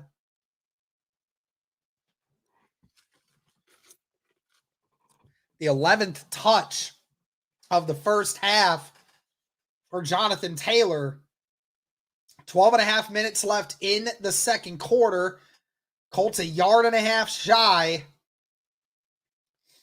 You're the Colts right here. You got to imagine it's a Jonathan Taylor time. 2 receivers to the right, 2 to the left. Downs on motion. Into the backfield. Jonathan Taylor gets the handoff, and Jonathan Taylor gets brought down by the shoulder, and he did not get it. There was some communication problem with Downs and Taylor, and somehow the Colts do not get it. Jonathan Taylor runs into Josh Downs and doesn't get the head start that he wanted, and it should have been a horse collar, but there was no horse collar called.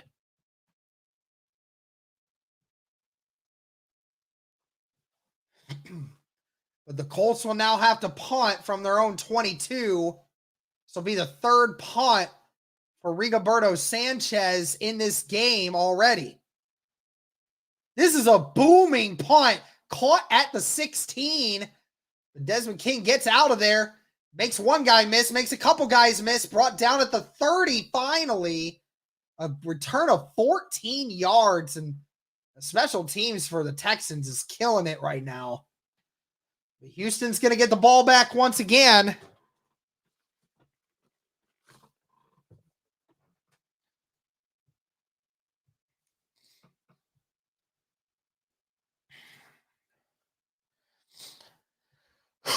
That was a clearly obvious horse collar.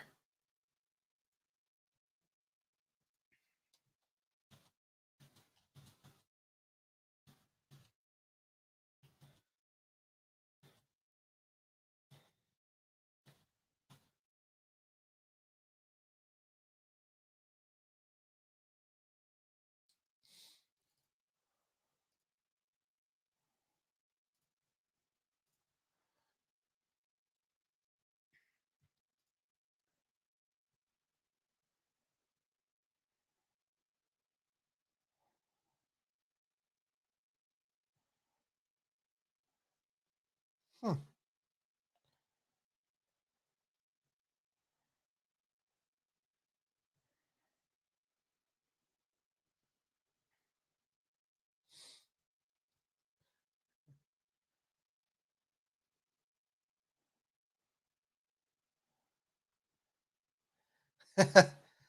UCF Jaguar bringing his buddies in here. What's up, man? What up, Jags people? 350 people watching. What's up?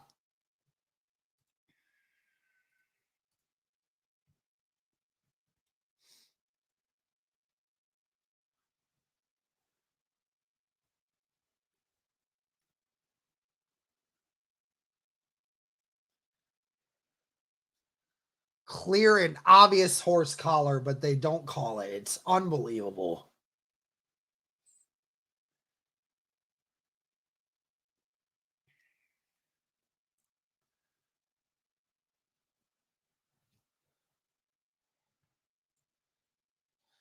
Ball at the 30. Houston with the ball once again. 11-11 left in the second quarter. Stroud 4 of 5 so far to start this game.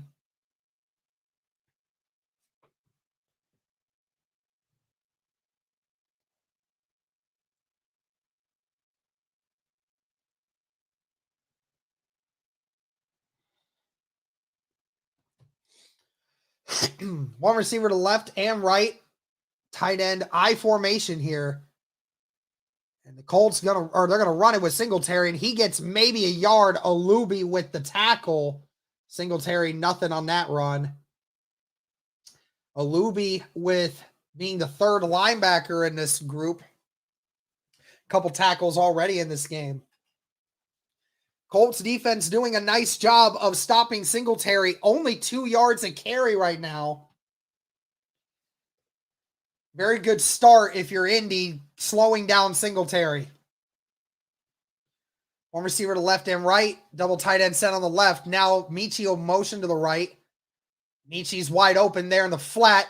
Great tackle there by Kenny Moore after a gain of 5. 3rd down and 4 coming up for Houston. Houston looking to try to get their first score since the first drive and create a bigger lead on Indy.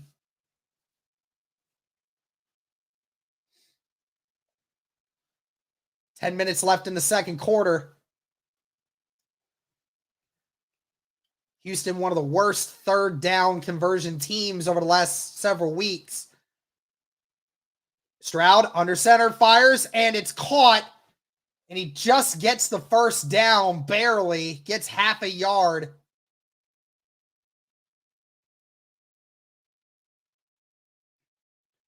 That's Dalton Schultz. One of the bigger weapons for Houston this year. Took a little while for that one to develop, but Stroud found him in the middle, and they just couldn't quite keep him out of there. 2 receivers to the right, 1 to the left. Tight end on the left. No motion. Colts sending a delayed blitz. Stroud throwing, and it's over the head of Schultz. No flag. Zaire Franklin on the coverage.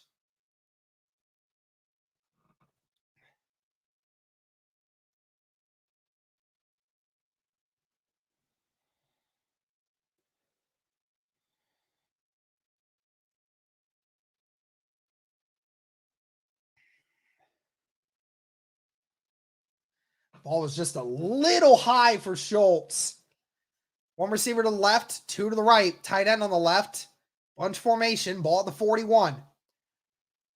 Texans going to run it once again with Singletary, who gets maybe 3 on the play.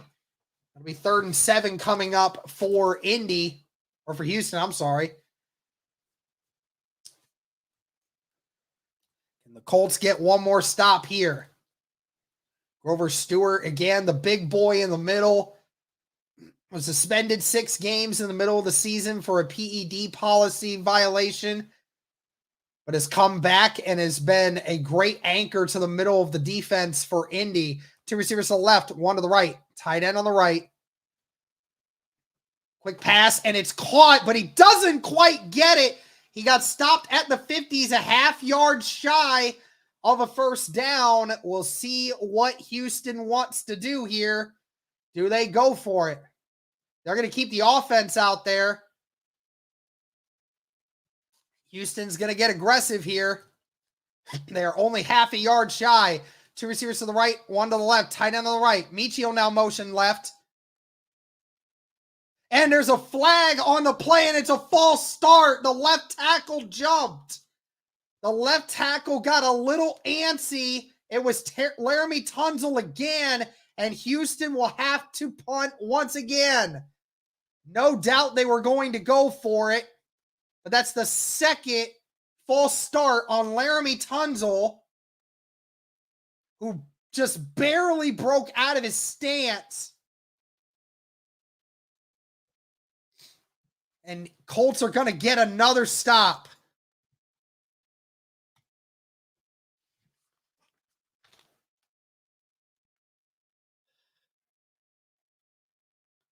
Houston bringing out a weird formation here, but Cameron Johnston back to punt this one away, and we'll see where they spot this one. It's close to the 10. It's going to be at the 11-yard line where they spot him.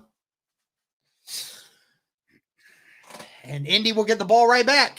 Be back in 60 seconds, guys.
What's up?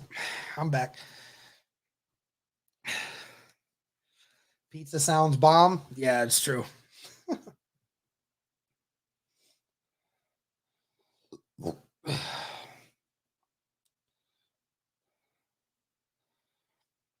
Will Mallory will not be returning.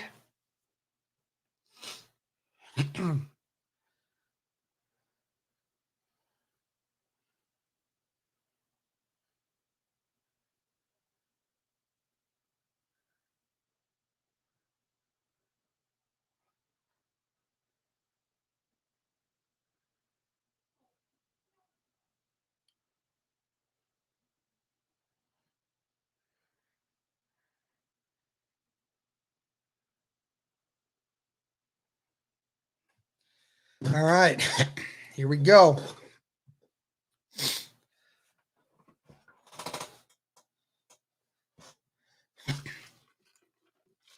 Indy with the ball at the 11-yard line. A lot of these drives for Indy starting deep in their own territory.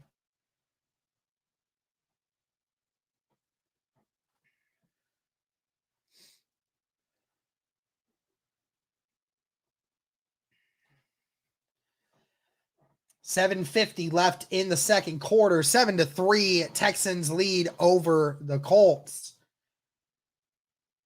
1 receiver to the right, 2 to the left, tight end on the right. Zach Moss in the shotgun with Gardner Minshew. It's going to be a pass. Minshew finding Molly Cox, and he can't hold on to it. Stingley Jr. popped Molly Cox as he caught it. And a great throw by Minshew, but the Colts just can't convert. He had Pittman wide open as well, but what a beautiful throw by Minshew. Perfectly placed. And Mo Cox just can't hold on to it. I mean, there's not much more you can say about that. 2 receivers to the left, 1 to the right. Tight end on the left, that's Granson. Granson will now motion right.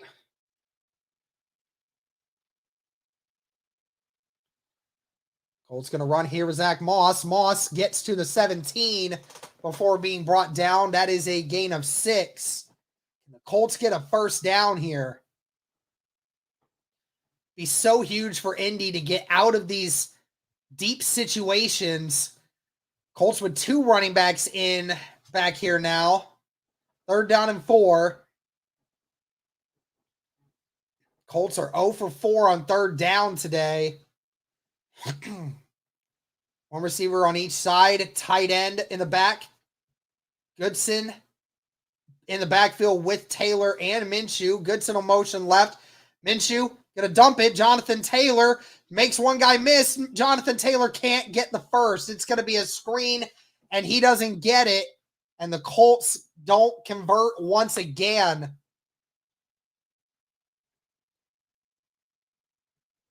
And it'll be another 3 and out for Indy. Colts just can't get out of their own way, man. Just can't convert.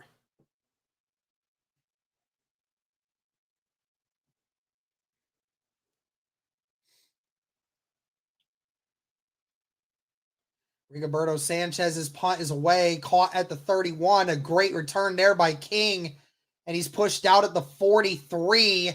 Another great field position play for Houston. If I'm Houston, I'm sitting here and I'm saying to myself, regardless if I make it first down or not, if it's anything close, I'm going for it because Indy has shown they cannot move the ball continuously on Houston. I'm sitting here, I'm thinking to myself, I'm probably going to just go for it if it's anything 4th and 3 or shorter. Honestly.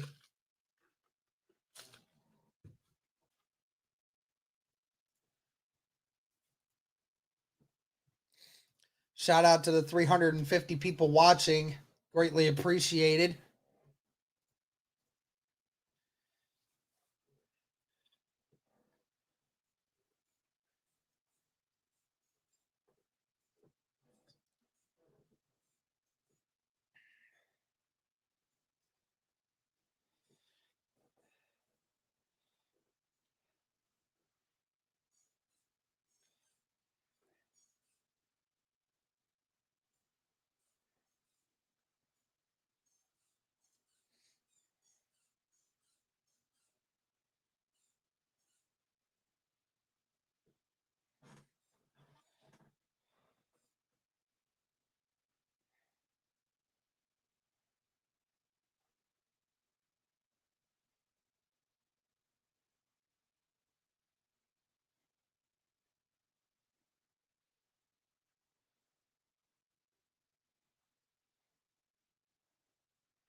All right, Houston back out here.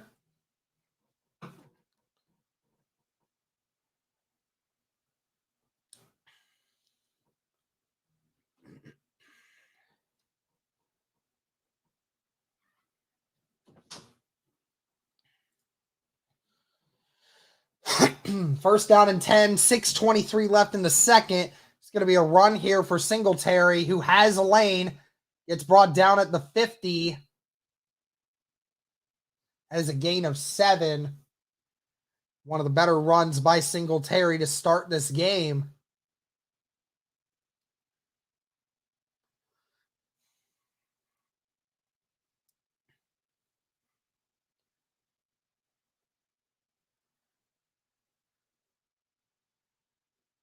So far, Singletary only 24 yards on the game.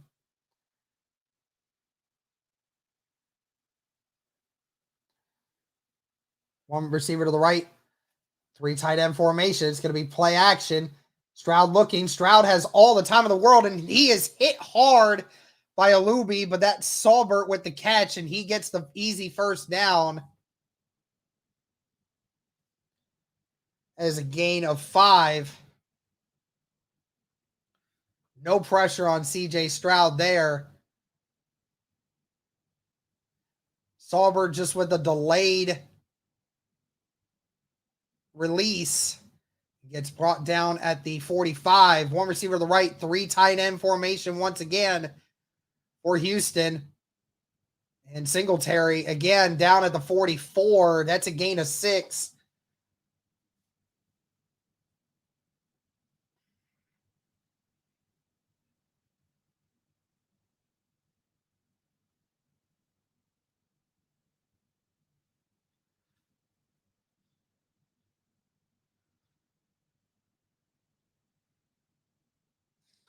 Same thing here. 3 tight end formation here for Houston.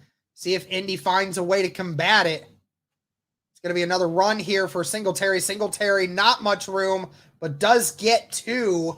The 3rd down and 2 coming up at the 37 of Indy.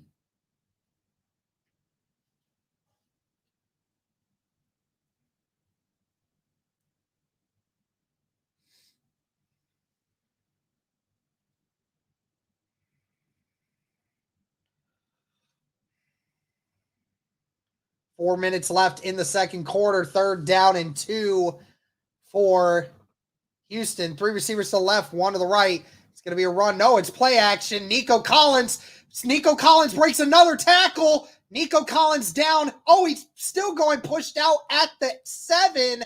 2 way missed tackles. 2 terrible angles by the Colts defense. And Nico Collins just high steps past a couple of Colts would-be tacklers. Zaire Franklin just absolutely misses, and Nick Cross misses. And then Jalen Jones gets in the way at the 8-yard line for Houston. And Nico Collins has just been tearing apart this Colts defense. 2 receivers to the right, 2 receivers to the, or tight ends on the left.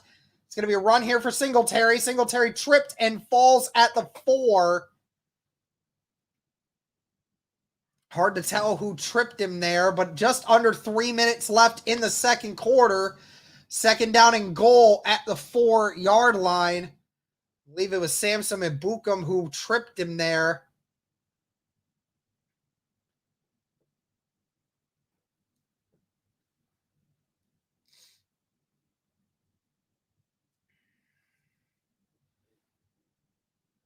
.235. 2-minute warning approaching. 2 receivers to the right, 1 to the left. Tight end on the right as well. Bunch formation here. It's going to be another run for Singletary. Singletary nowhere to go, but he seeps out, and he gets to the 2 before being brought down. The Colts found a way to stop him, but he still squeaks by. The Colts can just never get the tackle at the point of attack. It's just always guys seeping through, just missed tackles. 1 receiver to the right and left, 2 receivers to the left, 1 to the right, and it's going to be the 2-minute warning. Ball at the 2-yard line.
Jeffrey Daughtry with a $10 super chat. Thank you. This team has potential to lay eggs every couple games, but they have heart. That 75-yard touchdown was Nick Cross's fault. Shake my head. Don't want to lose this game. Shout out to you for the super chat. Greatly appreciated. Yeah, it was definitely a Nick Cross problem there. But this team, I mean, this offense is bad right now, and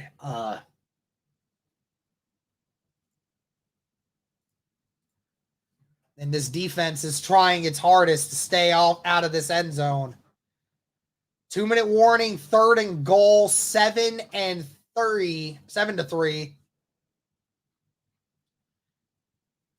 $20 with Michigan Wolverines. Thank you, man. Hey, Derek, had to tap in real quick. You really like. Congrats on everything. Much respect, sir. Appreciate you, man. 2 receivers to the right, 1 on the left, tight end on the right. Stroud under pressure, and there's no one in the back, and Beck gets a touchdown. There was no one in the back of the end zone, and Beck was wide open.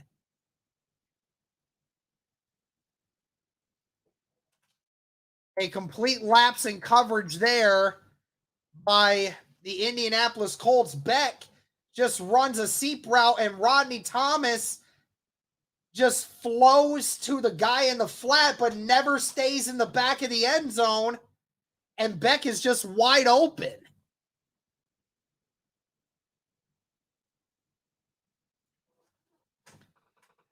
And that kick is up and good.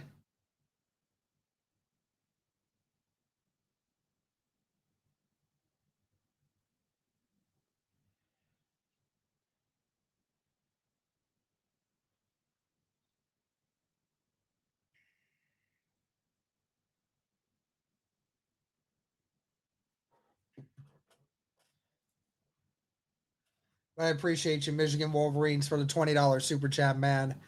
But yeah, that's 2 touchdowns that the Colts secondary has given up. And it's been both on the safeties. Rodney Thomas and Nick Cross.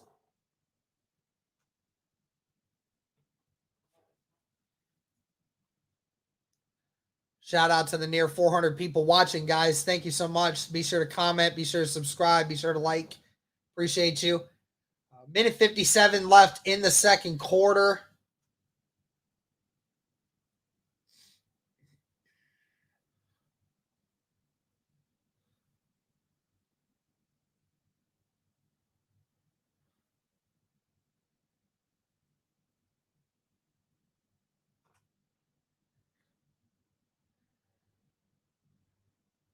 And that kick will not be returned. Minute 57.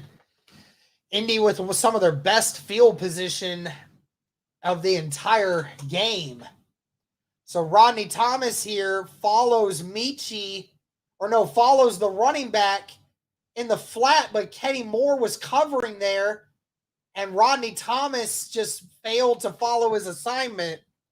2 receivers to the right, 2 to the left. Taylor in the shotgun with Minshew. They're going to run the football here with Taylor. Taylor makes one guy miss. Taylor brought down at the 35. That's a first down. Indy with all 3 timeouts. Not in a huge hurry here. 2 receivers to the left, 2 to the right.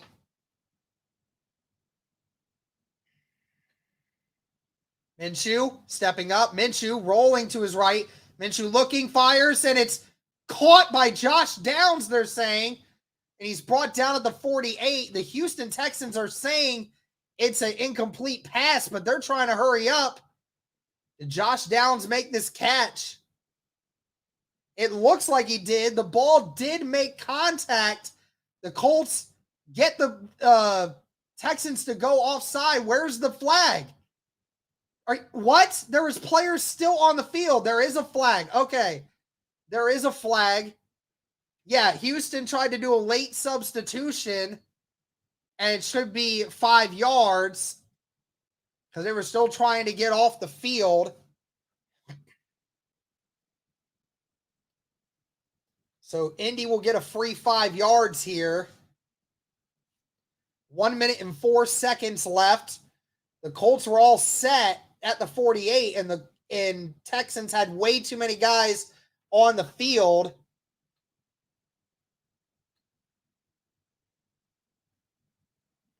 So Indy will get the ball at the 44, their best field position since the first drive of the game.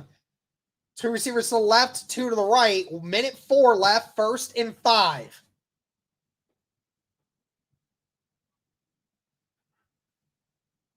Minshew in the shotgun with Taylor. It's be another pass. Minshew under pressure. Minshew stepping up, and he tried to throw it to Downs. There is a flag on the play. They're going to say it was an incomplete pass.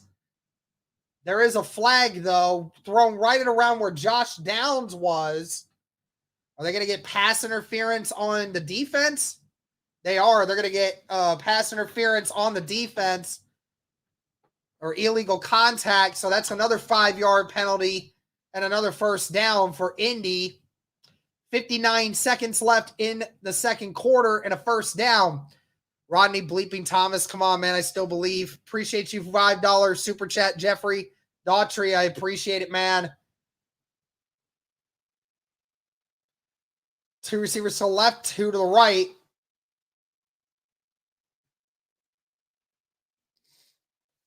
Ball at the 39-yard line of Houston. And there's going to be a flag or false start on Michael Pittman. No excuse for that one. Got to watch the football if you're the wide receiver, man. You have no excuse. First down and 15. Indy at the 44. All 3 timeouts still left. 2 receivers to the left, 2 to the right. Minshew stepping up. Minshew throwing, and it's way out of bounds. Never even gave Pittman a chance.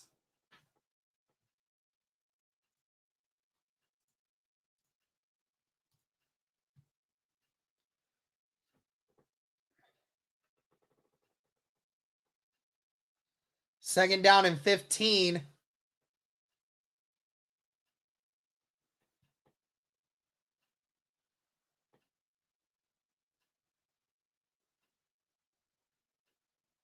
Two receivers to the left, 2 to the right. Ball at the 44 once again. Another pass here from Minshew. Minshew going deep once again, and he overthrows Mo Alley Cox, who had him deep.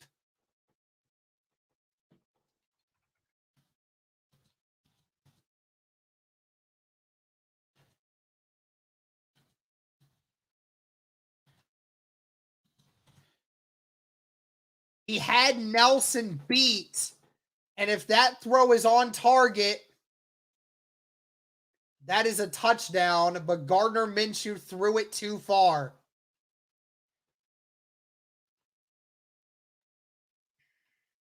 Three receivers to the left, 1 to the right. Downs will now motion right, and then motion back. It's going to be a handoff for Jonathan Taylor. Taylor following behind his offensive lineman and brought down at the 34. And a timeout will be called, I presume, by Houston. Jonathan Taylor gets 10 yards on the carry.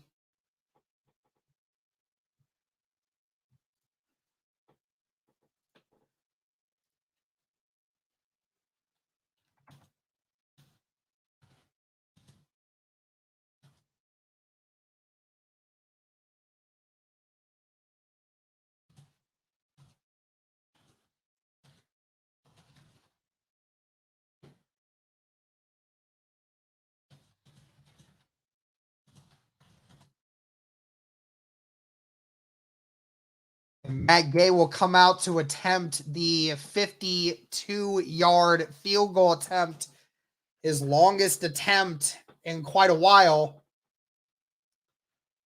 If he can get this one We put it back to a one-score game, and Matt Gay's kick is good. Indy gets the points. That makes it a one-score game.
Minshew magic, man, is not a thing, dude.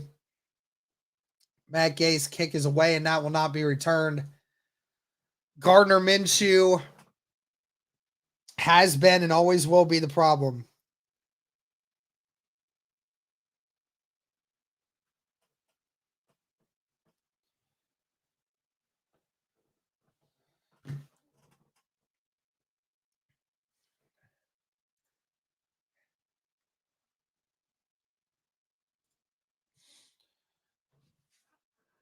Well, 35 seconds. We'll see if Houston can get something with 35 seconds left.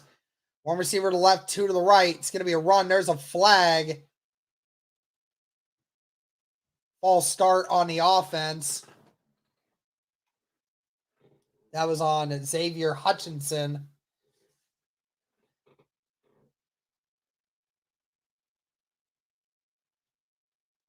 Most passing yards by a rookie in NFL history. CJ Stroud, fifth all time. With a chance here to continue and maybe be the top three all time. Jameis Winston, Cam Newton, Justin Herbert, and Andrew Luck. One receiver to left and right. Two receivers on the right. It's going to be, again, another run here for Singletary, and he gets nothing. Brought down at the 20 by DeForest Buckner.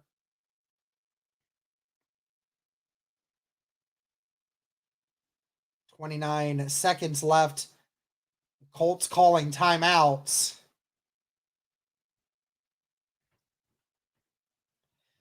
It has not been a good day for the Colts offense, and it mainly falls on the shoulders of Gardner Minshew. Only 6 of 14 for 45 yards. Just not playing good football today.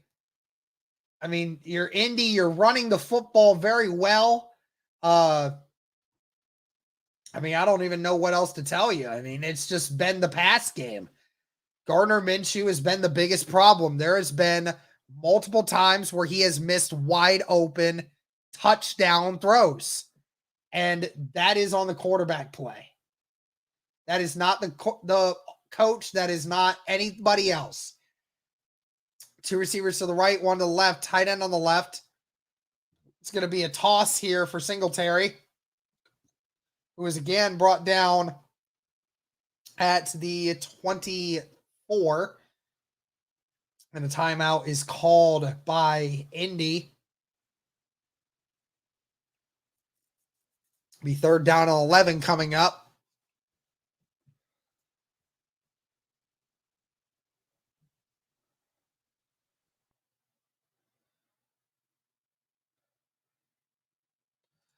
But as it looks, Houston will have a touchdown lead going into halftime. And they will get the ball to start the second half.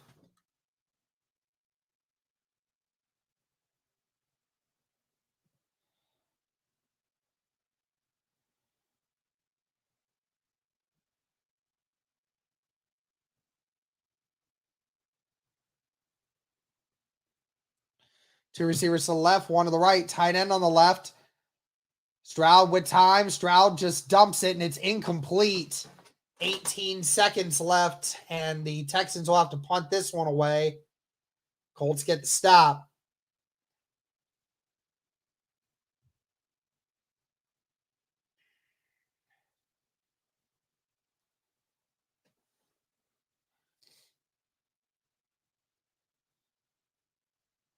Great coverage down the field by the Indianapolis Colts.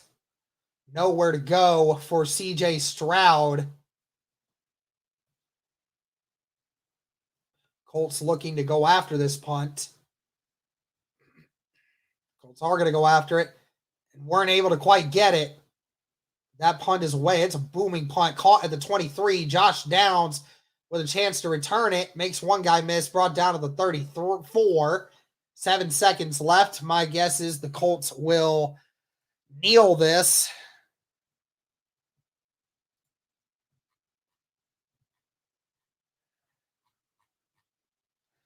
First 3 passes for Gardner Minshew he completed, and after that, it's been 3 of 11. Just not good quarterback play if you're Indianapolis.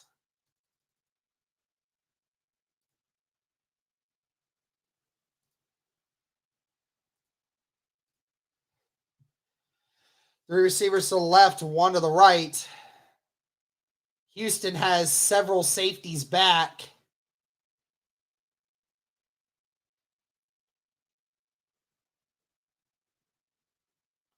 Colts going to throw it. Minshew rolls to his right. Minshew just rolling, and Minshew's just going to throw it out of bounds. And that will be the halftime score. We have a one-possession game or one-score game, but so far it has mainly just been Houston with a couple big plays by Nico Collins and Andrew Beck behind the great quarterback play of CJ Stroud. And so far, Indy trying to find a way to get it going.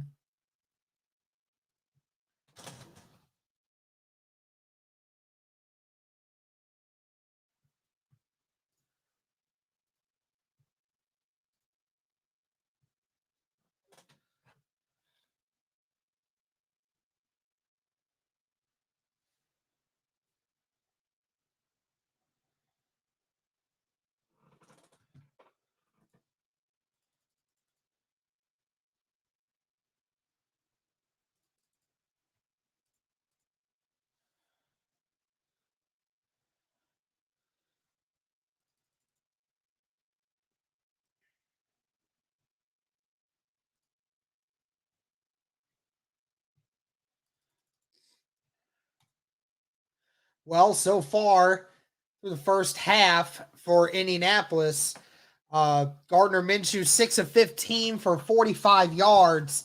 Not a good half if you are the quarterback of the Indianapolis Colts. Jonathan Taylor, 13 carries for 81 yards. Zach Moss, 1 carry for 6 yards. I mean, it's crazy because you've ran the ball 15 times in this game for 96 yards.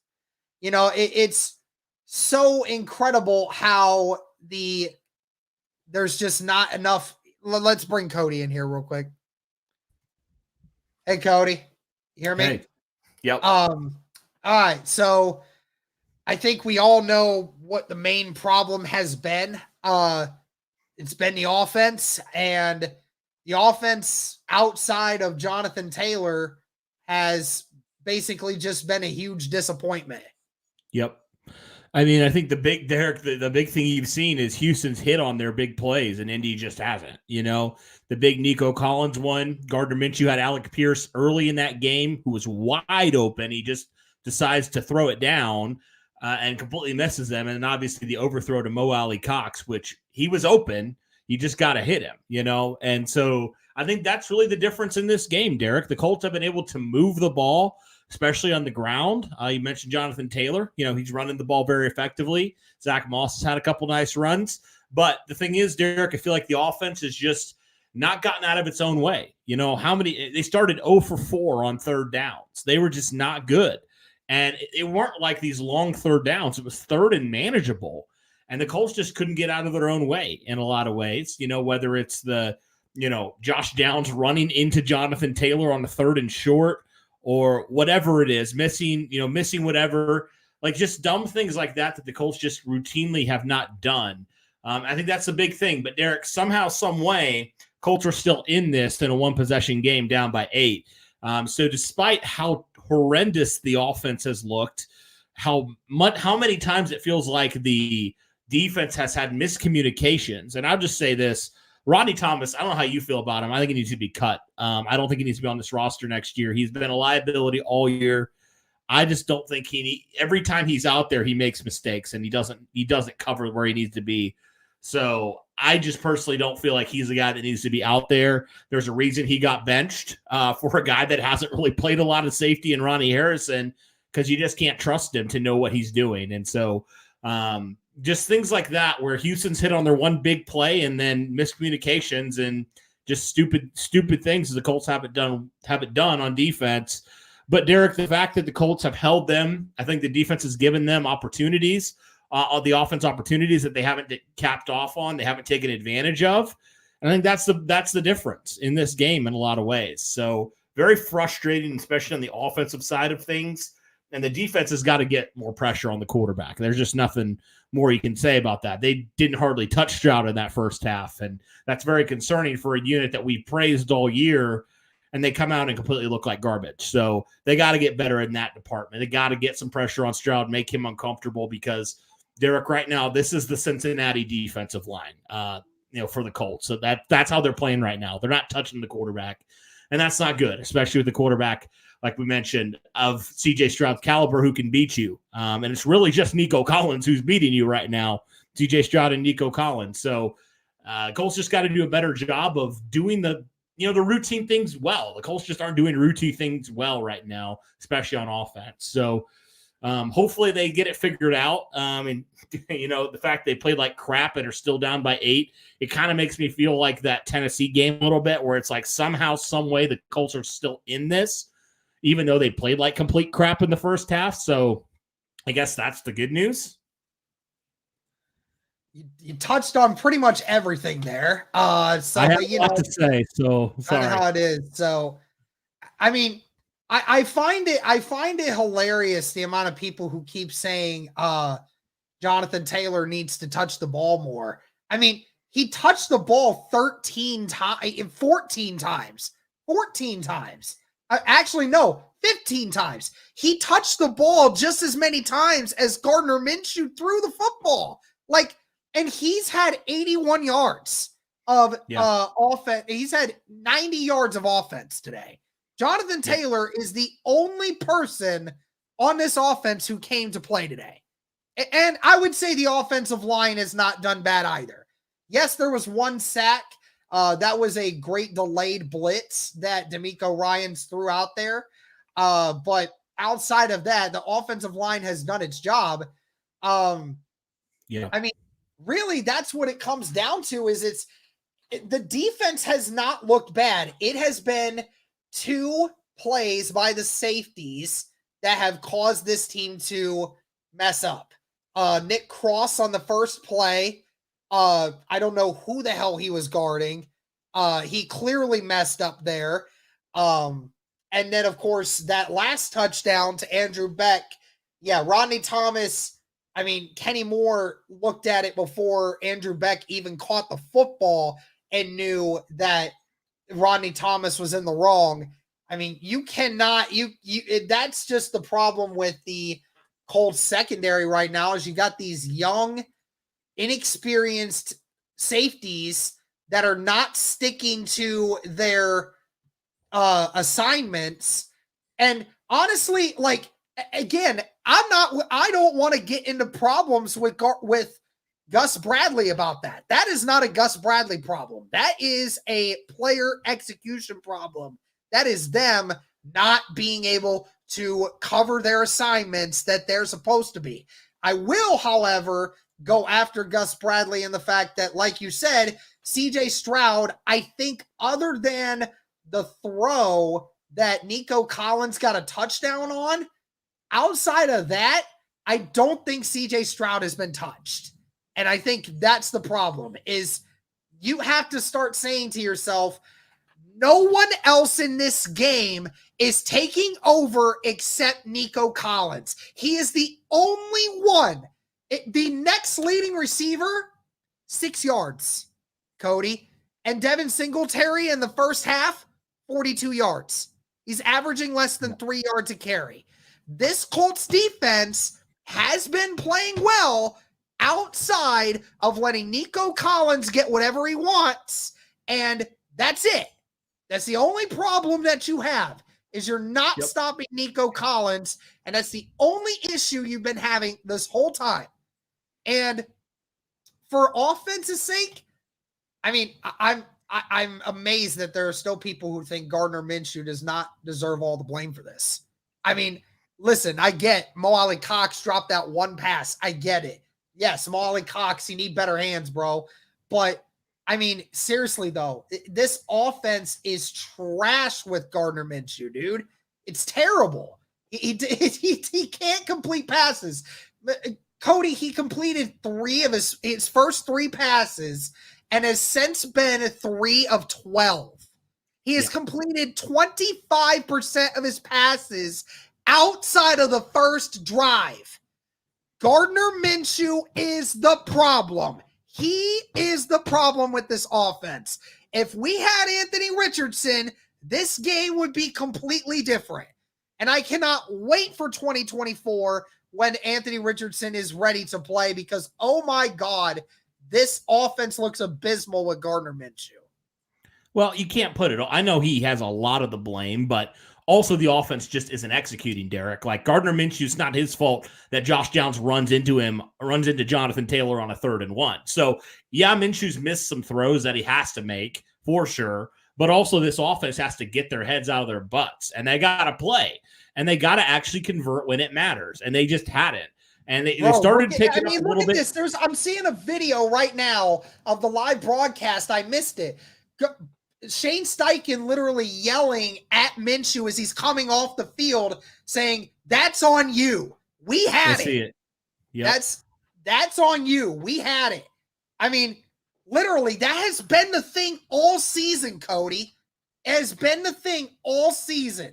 Has been missed opportunities by Gardner Minshew.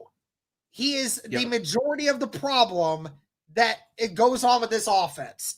I get it. The offense is not executing. I know it's what, but I mean, on that specific play that you mentioned, we got screwed at the fact that that was not a horse collar. That was a blatant, clear as day horse collar. That's more horse collar than you can ever get horse collaring. But yet, somehow, some way, it didn't work. I don't understand it, but I mean, man, I don't know, dude. I mean, it sucks because the opportunities were there the whole first half, but Gardner Minshew couldn't convert it. I mean, I don't know what else to say. I mean, you got to think that they're going to just continue because they have opportunities. We know this Houston secondary is very beatable.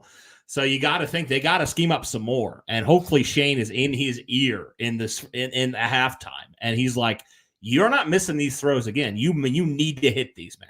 Like, so I guess it's like, as annoying as that was that you missed those opportunities, you still have a chance, right? If your defense can get a stop here in the second half, when Houston gets the ball first, offense can bring it in, can settle down a little bit, and hopefully you can run the ball and just continue to do what you were doing, because you can move the ball, especially when it comes to running the ball, which was the complete opposite of what a lot of people thought they were going to be able to do. So that's what you got to do. And if you can do that, I think you have a good chance, but you got to limit those stupid plays, Derek. You got to. It's so rough, man, because, again, like, the Texans have not been doing anything to – I mean, and that's the crazy part, because Houston's been beating themselves just as much as we've been doing it. You think about the amount of penalties that they have so far. I think the Houston Texans have 6 penalties in the first half so far. So, I mean, the Texans have been beating themselves in a lot of different ways. It just is so difficult for me to just sit there and look at, like, how in the world do we keep having the same issue? Like, is Pittman never open? Is Downs never open? Can we ever find Alec Pierce down the field? Like, my God, dude. Yeah. Yep. Well, looks like the second half is about to get started. Just Alrighty. I don't know, man. We gotta pray that this Colts defense gets a stop here on this first drive. Because if we don't, then it definitely can start getting ugly. Yep. Gotta do something here, man. Need a turnover or something real bad. Yep. All right. Well, hopefully they play better here. Absolutely.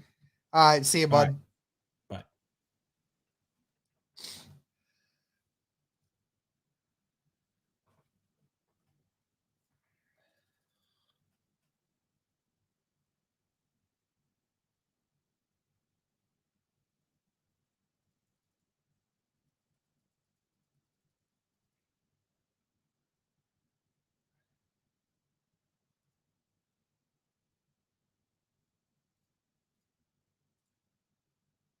All right. Second half underway. Matt Gay set back to kick. And that kick will not be returned. So now the Texans will go out and start here. Clear edge to CJ Stroud. Not pressured in the second quarter. CJ Stroud's been untouched, man. It's just not been a good scenario for Indianapolis so far in this game. Got to get pressure on CJ Stroud if you want to have a chance to stop this team. Stroud with 10 of 13 in the first half. One receiver to the left, one to the right, two tight ends on the left. It's going to be play action. Stroud throwing to his left, and it's caught. That's Nico Collins, and that's a gain of 24. And Juju Brent's looking hobbled, and Juju Brents goes down. Not a good thing if you are the Indianapolis Colts.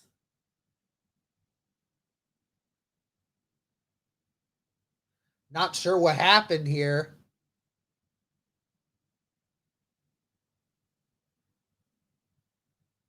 Juju not feeling good, but he comes off the field. Two receivers to the right, one to the left. Tight end on the right. So we play action once again for Stroud, and there's a screen for Singletary. Singletary brought down to the 49. It's a gain of 1. Tackled by E.J. Speed. Great job there by E.J. Speed.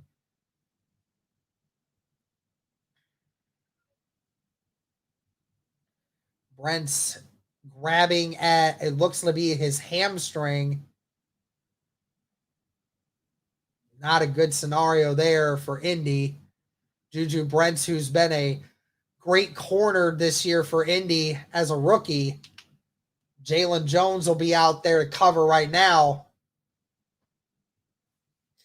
One receiver left. 3 tight end set here for Houston. It's going to be another run, and there's a flag on the play. False start on the offense. I believe that's the 4th false start for Houston in this game. And a lot of those for Houston. Only 4 players in franchise history with 1,000 receiving yards in a single season in Texans history. And Nico Collins has done that. Brandon Cooks, DeAndre Hopkins, and Andre Johnson, the only other ones to do so. Second down and 14. Ball at the 44. Stroud under pressure. Stroud gets sacked. Brought down by DeForest Buckner. And the first sack of the game for the Indianapolis Colts defense. Finally got the one. Great pressure off the edge by Tyquan Lewis, who forces Stroud up, and DeForest Buckner beats the right guard, the left guard, and DeForest Buckner gets a clean shot. 3rd down and 21. Ball at the 37. 3 receivers to the left, 2 to the right. It's going to be a quick screen here. And Nico Collins is going to get to the 42 before being brought down. So that's a gain of 5. But the Houston Texans will be stopped. And the Colts defense gets the stand. And it looks like Juju Brents is walking to the locker room. And now Nico Collins looking a little bit banged up on that last play. But the Colts get the stop. Huge there for Indy. Punt away. Downs catches it at the 6. Downs with a chance to return it. Gets to the 13 before being brought down. So that was a return of 7 yards. But the Colts defense gets the stop. First sack of the game. DeForest Buckner with his 8th sack of the year.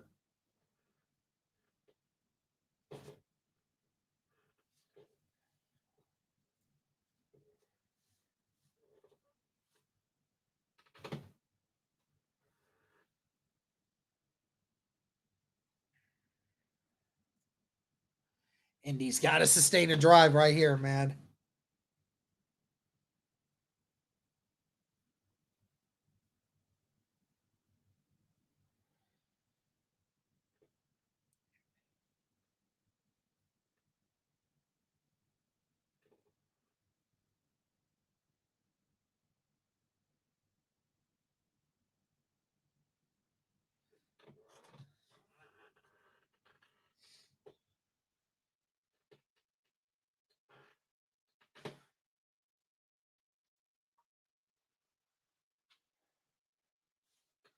Shout out to the 336 people watching. Greatly appreciated.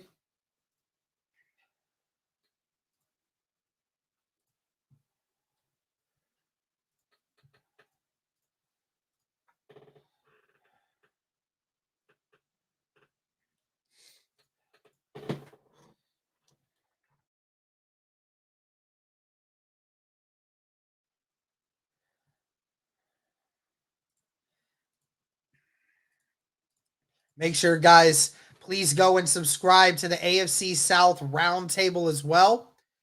We go live every Tuesday at 7 p.m. Eastern Time. So we greatly appreciate if you guys would make sure to go and subscribe to the AFC South Roundtable.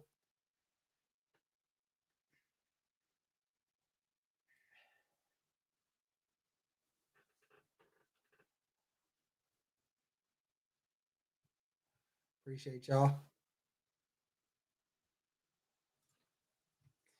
But the Colts will get the ball at the 13. Feels like the 20th time that the Colts have started a drive inside their own 20.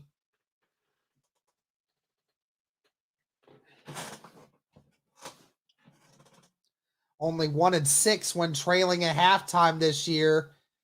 I think the only win was against the Tennessee Titans in, I believe it was week 13.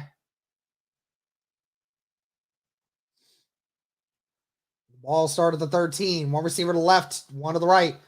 2 tight ends on the right. Minshew under center.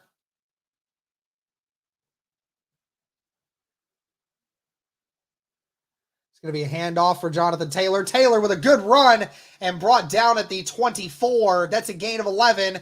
Another big run there for Jonathan Taylor, who's had himself a great game so far, approaching 100 yards on the day already.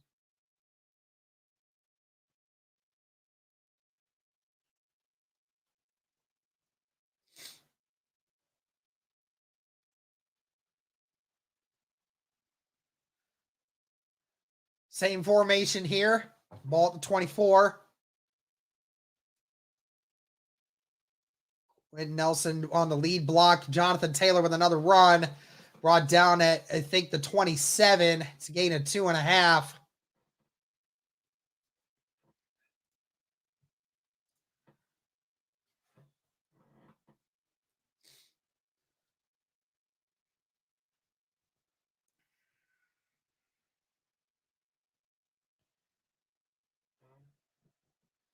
Texans second best through week 17 in yards allowed per rush. So far, not the case. Two receivers to the right, one to the left, tight end on the left. It's going to be a pass here. Minshew looking, fires, and it's caught by Kylan Granson, and he's down at the 49 of Houston. The biggest play of the day for Indianapolis, and the Colts are in Houston territory. Kylan Granson just seeps his way, and it's actually a really good throw by Minshew. It was a back shoulder throw, and if it wasn't there, it was going to get picked. Minshew going to hand this off to Jonathan Taylor. Taylor with that breakaway speed. Jonathan Taylor, lead block, and it's a touchdown. Jonathan Taylor broke one, and the Colts get it. Touchdown, Indianapolis, a 49-yarder by Jonathan Taylor. And the Colts are going for it. Jonathan Taylor, you felt it was coming. You had a feeling it was coming. Minshew trying to quiet the crowd down. 2-point attempt here. 9:56 left in the third, and the Colts, with a 2-point conversion, can tie this game up. Ball at the 2. Two receivers to the right, one to the left. Tight end on the right as well. Minshew in the shotgun with Jonathan. Mo. And Minshew just going to dump it to Mo. And it's a tie ball game. What a great play design by Shane Steichen. And it's a tie ball game. 9:56 left in the third, and the Colts tie it up. Jonathan Taylor with his first breakaway touchdown of the season. And what a play there. What a great play design by Shane Steichen. Mo Alley Cox came into the middle of the field and pretended to be a lead blocker for Jonathan Taylor, and then seeked out behind the line of scrimmage, and nobody took into account that he was going to be a receiver, and then Minshew just drops it over the head of the defensive line, and it was caught by Mo in the red zone. And just like that, we have a tie football game. Wow.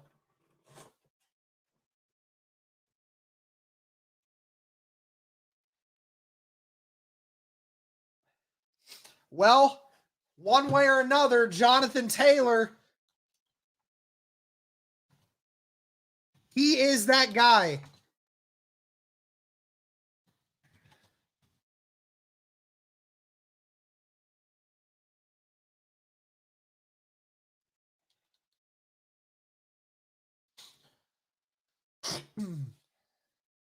That's a great way to start the second half, man. You get the stop, and then your offense scores being inside, deep in their own territory.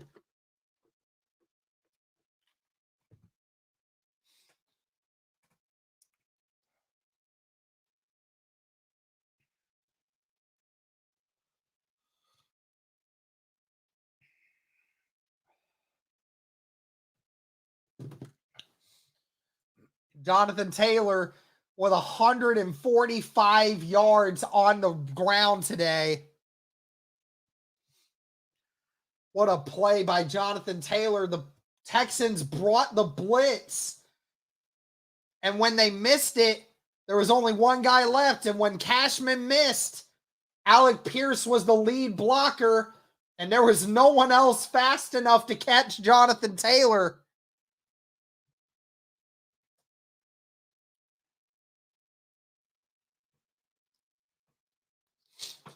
Matt Gay's kick is away. That will not be returned. But just like that, it would seem like a lot of turmoil on the Colts side. Colts with the momentum now, as this game is tied up. 9:56 left in the third. First down and 10 for Houston.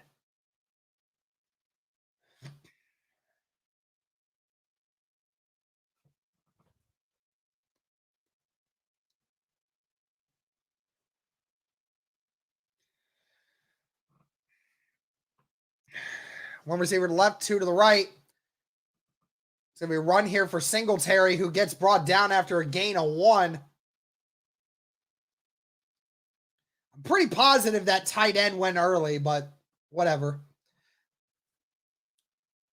But again, guys, if you didn't already know, huge implications here. Hey, no. You get out. Out.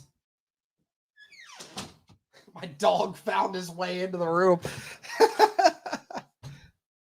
I thought I had closed that king up good enough, but I guess not. Anyways, second down to Nate. One receiver to the left, two to the right. Tight end on the left now. Stroud throws it to his left. It's incomplete. Jalen Jones on the coverage. No flag. Revin Jordan, I believe, was the intended target. Actually, it was not. It was John Michie. I apologize. But Jalen Jones drooped all over that. Third down and 8. Can the Colts defense get one more stop?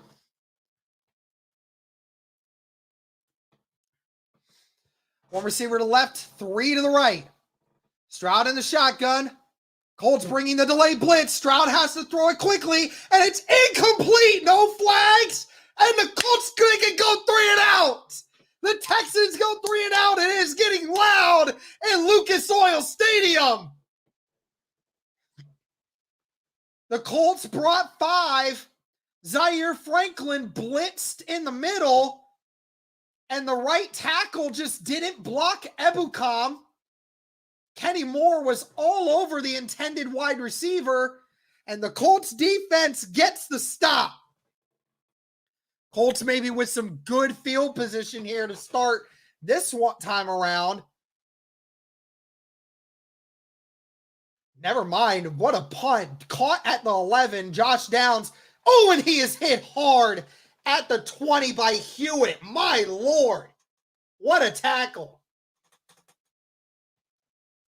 But the Colts will get the ball at the 20. It was a great first drive for... Man, Josh Downs got lit. But we have a tie ball game. 9 minutes left.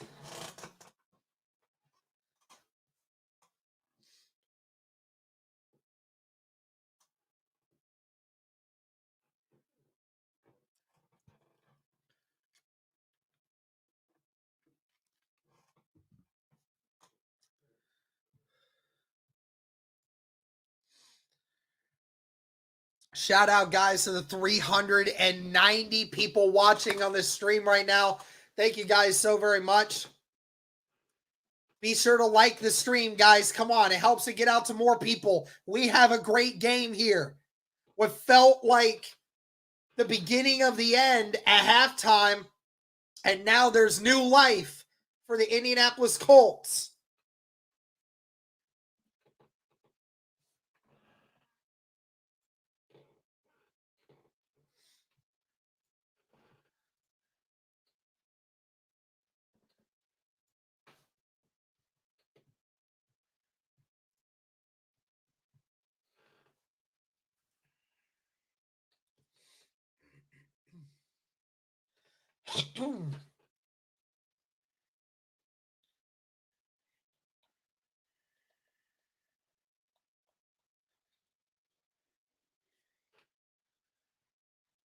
Who's going to drop a big ass super chat?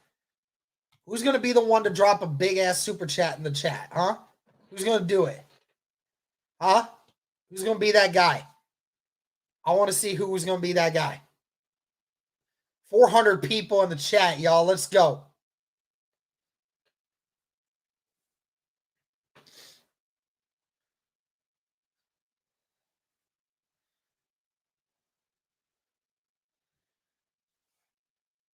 Crazy start to this second half. Starting pretty similar to how it started with the Texans in the first half.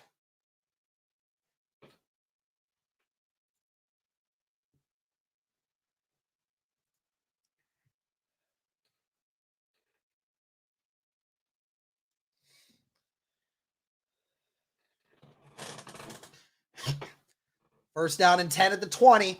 Two receivers to the right, one to the left. Tight end on the left. Moss in the shotgun with Minshew. Downs motions. It's going to be another handoff. Moss this time around. Moss staying on his feet. Brought down at the 27. That's a gain of 7. Great run there on that first drive. Only the second run there for Zach Moss. Last 2 drives for Indy, really different than the first 4. First 4 drives, Indy could barely get anything going.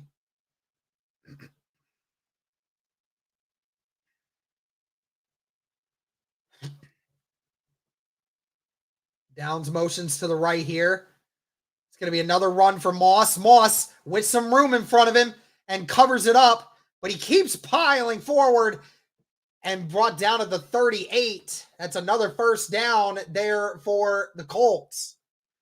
Colts just running the football all over the Houston Texans right now. A great pull by Quentin Nelson, and it just opens it up. It's just beautiful play design and great execution. Zach Moss comes in that's 180 rushing yards for the Colts today so far.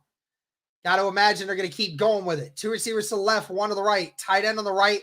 Downs will motion right. It's going to be another handoff for Jonathan Taylor. Taylor with another big one, and he's brought down. No, he keeps up, and he's down at the 41. Another big run. Jonathan Taylor. Jonathan Taylor.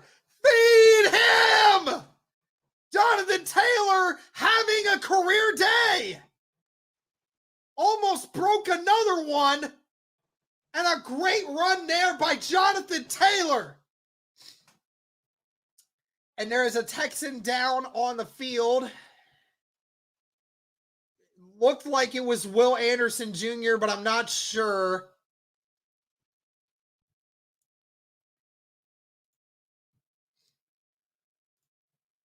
With that run right there, Jonathan Taylor has 167 yards rushing on the day.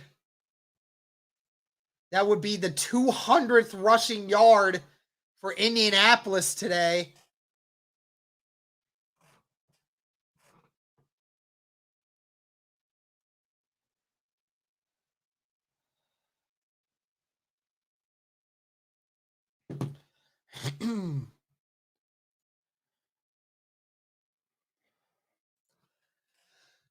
It has been a Jonathan Taylor day today. And it is getting the Colts back into good field position once again. When this player is able to get off the field, the Colts will have the ball in Texan territory once again.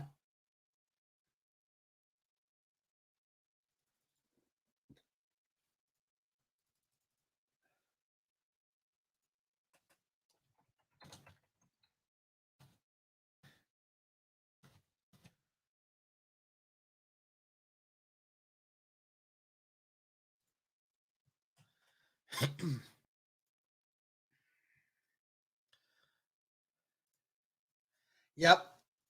You're absolutely right, Paul. You know how you beat CJ Stroud? Keep his butt on the bench. That is right. If you can just keep your defense fresh and you can keep running the football and running this clock down, that is the number one thing, man.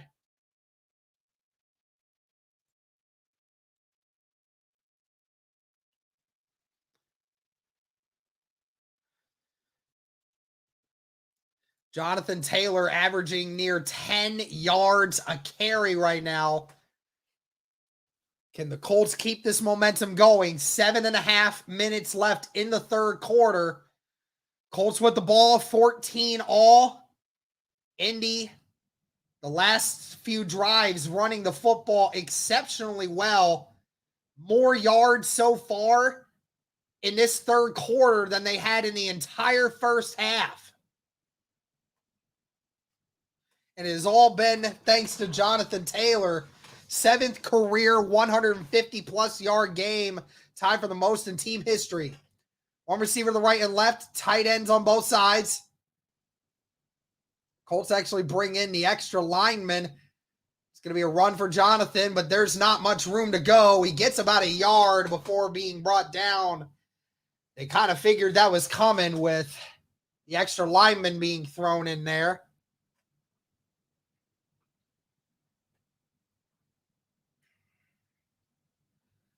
Going back and looking at Shane Steichen's coaching tree, 2011 Chargers. And now here he is, head coach of the Indianapolis Colts.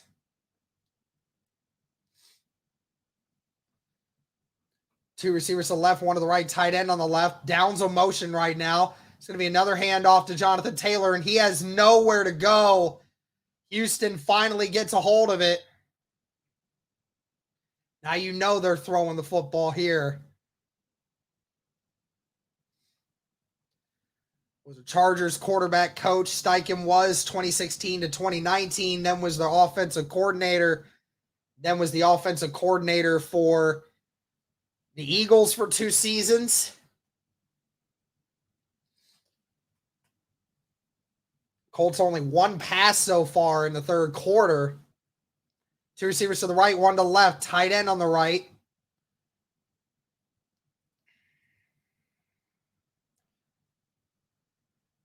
Minshew with time. And that ball is batted at the line of scrimmage. That's at the 39-yard line. We'll see what the Colts decide to do here. If they kick this field goal, be a tying a season long for Matt Gay.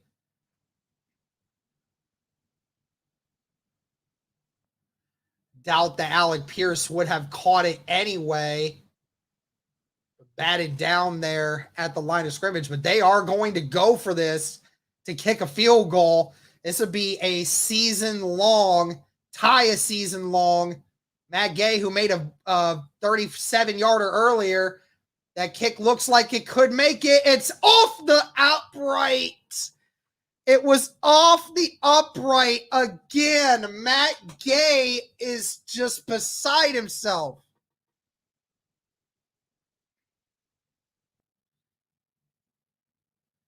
And just like that, Houston's going to get the ball at the 40-yard line with great field position, and Matt Gay had it. He had all the distance in the world, but it went right.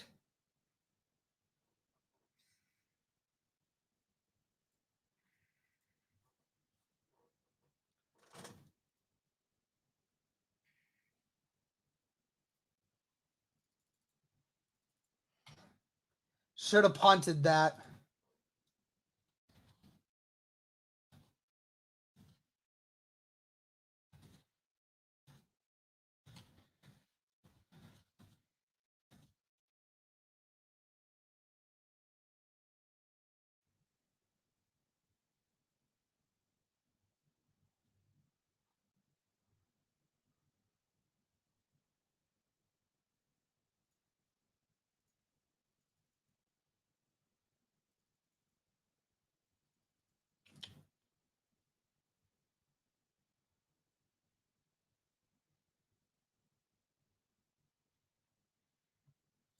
Hopefully the Colts can hopefully the defense can get a stop.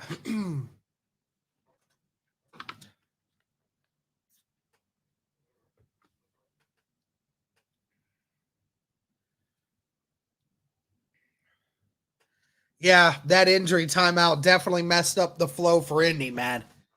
They had it going. And then that injury timeout slowed them down and wasn't able to run the football well after that.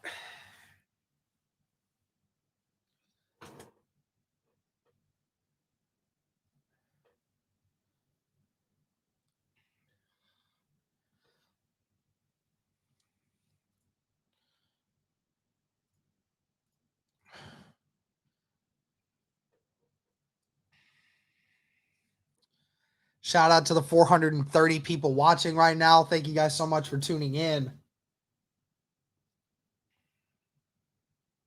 Be sure to like the stream, guys. Be sure to comment. Be sure to subscribe. All that great stuff. I greatly appreciate everyone being here. We got a close game, 14 all. 5:37 left in the third quarter. The Houston Texans will take over at the 44-yard line. 47-yard line, actually. Great field position for Houston. Stroud under center. Two receivers to the left, one to the right. Tight end on the right. Be a handoff. It's going to be a flea flicker. Stroud with time. Stroud's just going to run it now. And he's going to dive forward at the 41. And that's a first down. That's a gain of 13.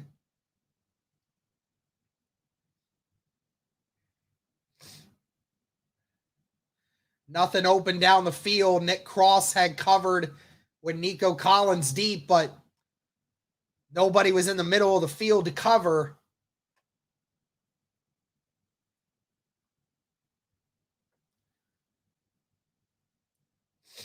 Two receivers to the left, one to the right. Tight end on the left. It's going to be a run here for Singletary. Singletary gets to the 37. It's a gain of 4. Juju Brent's sidelined for the remainder of this game. Doesn't look like he's coming back. His helmet's been removed. He is watching from the bench.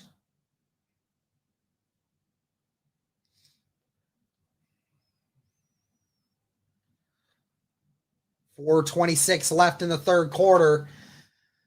Ball at the 37 of Indy. Two receivers to the left, one to the right. Tight end on the left. It's going to be play action once again for Stroud. Stroud, it looks like he's just going to run it for himself, and he's going to walk out of bounds at the 33-yard line. It'll be third down and 3 coming up. Third down and 2 actually coming up for Houston.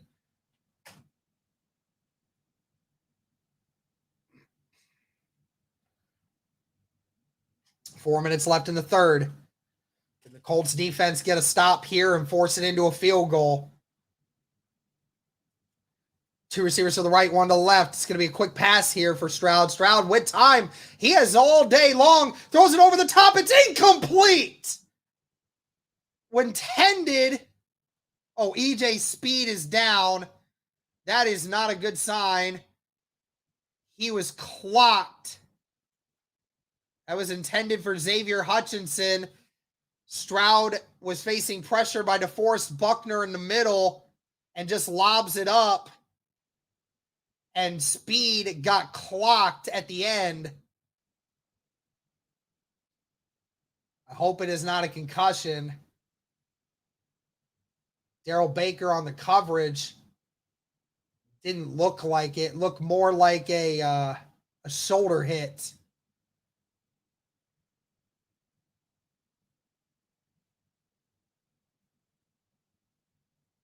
Almost a catch there by Hutchinson, but all over it was him. But EJ Speed gets up and walks off. See what Houston does here.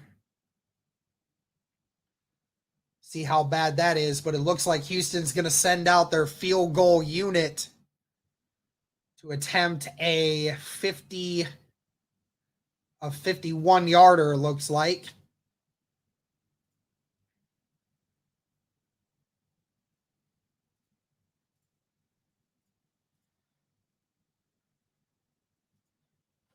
A 51-yard attempt here for Fairbairn. Do not jump off sides, you assholes. Do not jump off sides. And that kick is up, and it is good. So Houston will take the lead back. The Colts.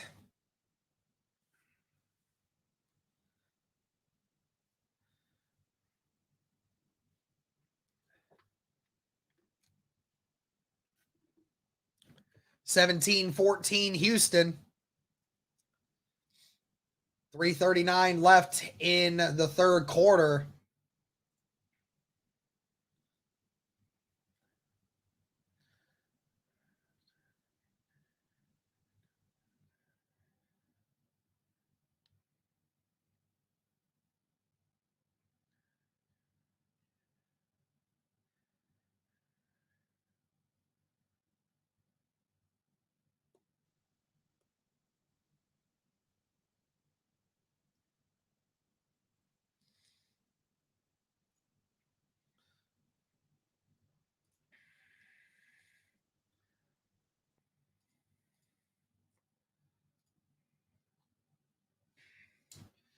All right, Indy will get the ball back.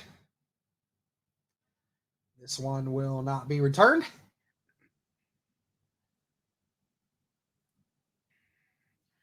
Indy offense, which has looked really good in this second half so far. Can they get it going once again behind the wheels of Jonathan Taylor?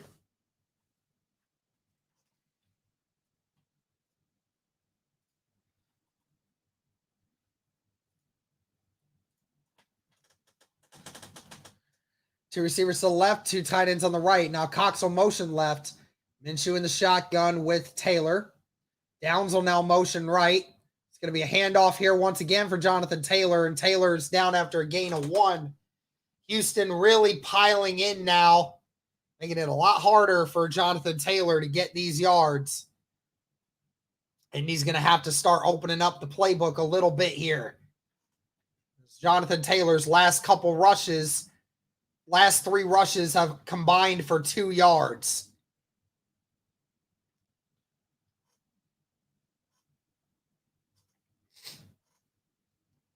Taylor in the shotgun with Minshew. 2 receivers to the left, tight end on both sides. Going to be an RPO. Minshew at time. Minshew looking, finds Cox in the middle, and Cox is down at the 37, and that is a first down after a gain of 11. Great work there. Minshew not forcing anything, just finding his guy in the middle.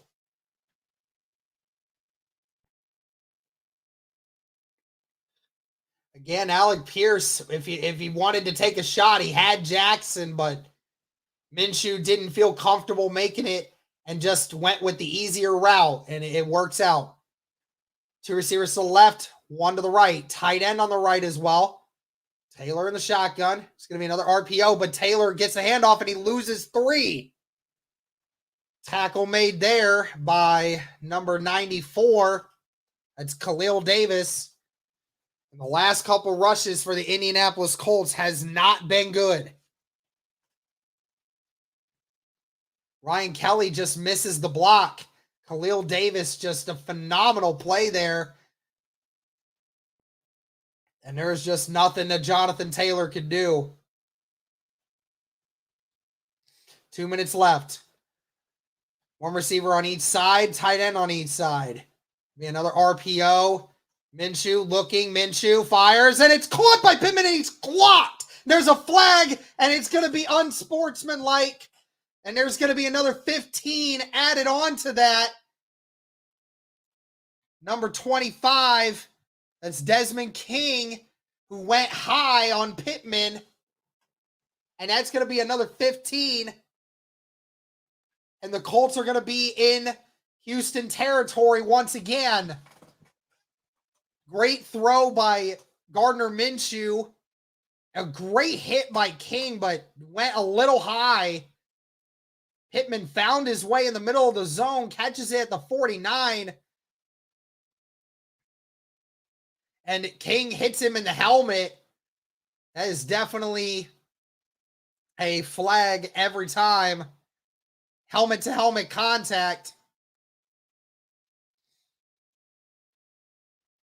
Man, Pittman has just taken some big hits this year. Ball at the 33. 2 receivers to the left, 2 to the right. It's going to be another play action here. Pittman trying to get away from this. 29. Down to the 29. Gain of 4. It was a wide receiver screen there. Pittman couldn't quite get away from the grip of King, but was still able to stretch out for 4 yards. Just about a minute left in the third quarter, and the Colts are in field goal range once again. Ball at the 29 of Houston.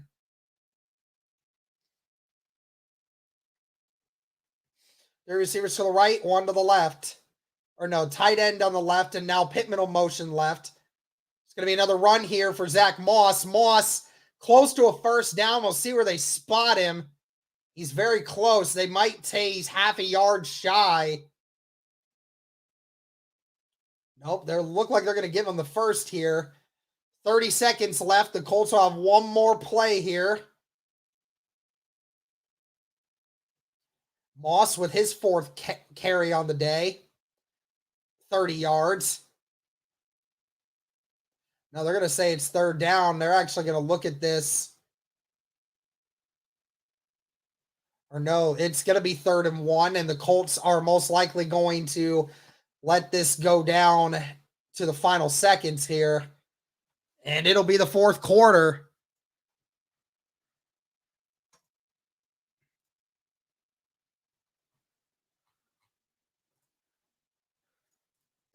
Well, the Texans have a 3-point lead over Indy, but Indy is threatening. Colts ball in the 4th quarter.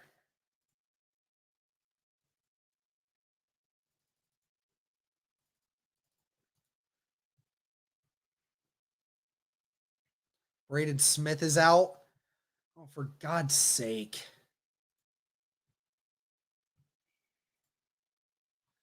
It's always like that.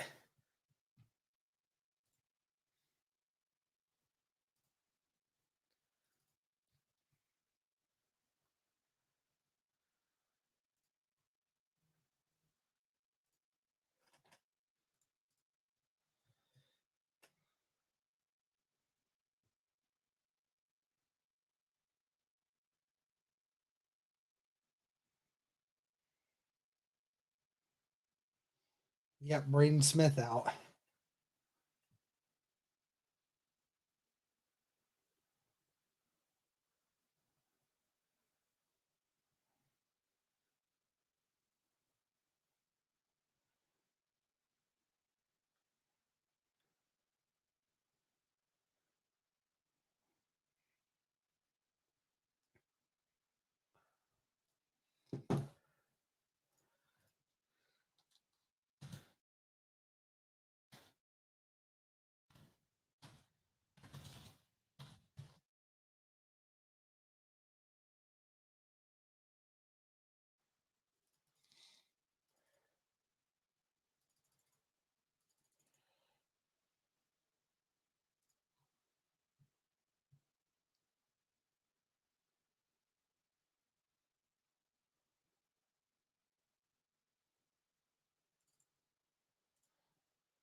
We'll see if they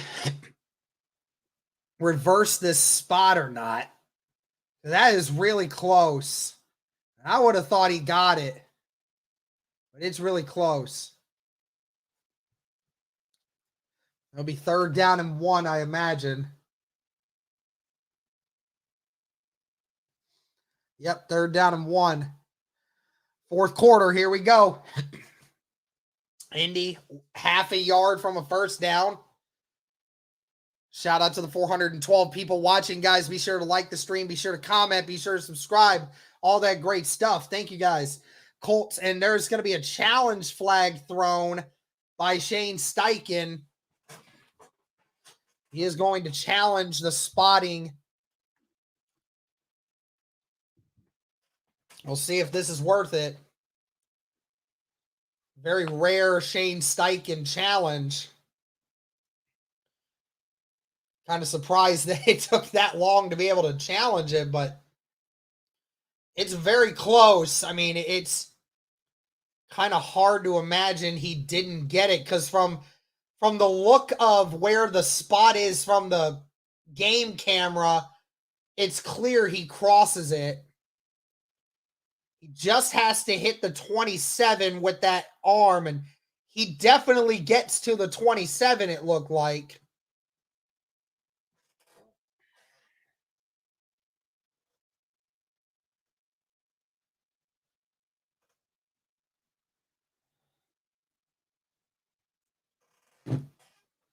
Shout out to everybody in the chat. Greatly appreciate y'all. Glad to be experiencing a great game here. It will be interesting to see what they do here. It, from all intents and purposes, it looks like it's a first down for the Indianapolis Colts, but we will see what this staff does here.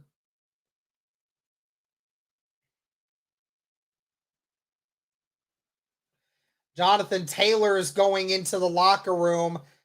Not a great sign. We already saw Braden Smith going out. And now JT is walking down the tunnel. That is not a good sign. This Colts team is just banged up, man. Thank goodness for Zach Moss right now. This Colts team just really banged up, and I'm really hoping that this is not going to be a continuous theme here.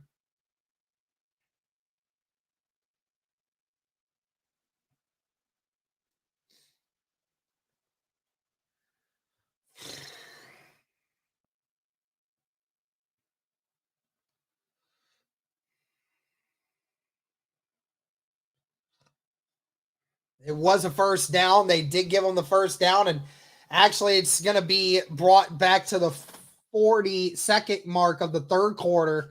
Two receivers to the left, one to the right, tight end on the right. Minshew under center, Zach Moss in the backfield. Downs motions right. It's going to be handoff to Moss. Moss gets nowhere, loses a yard. Khalil Davis once again on the stop in the backfield. Colts have just had no answer for Khalil Davis in the middle.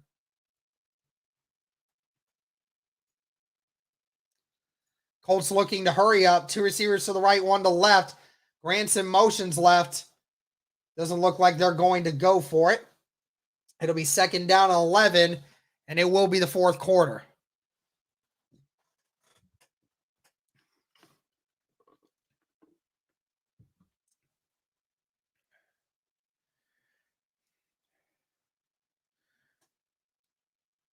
Now it'll be the end of the third quarter. And it'll be the fourth quarter now. What's at stake? Winner clinches a playoff berth tonight. Really hoping Jonathan Taylor will be able to play at the remainder of this game. He was running down the tunnel with the training staff, really hoping that there is nothing severe going on.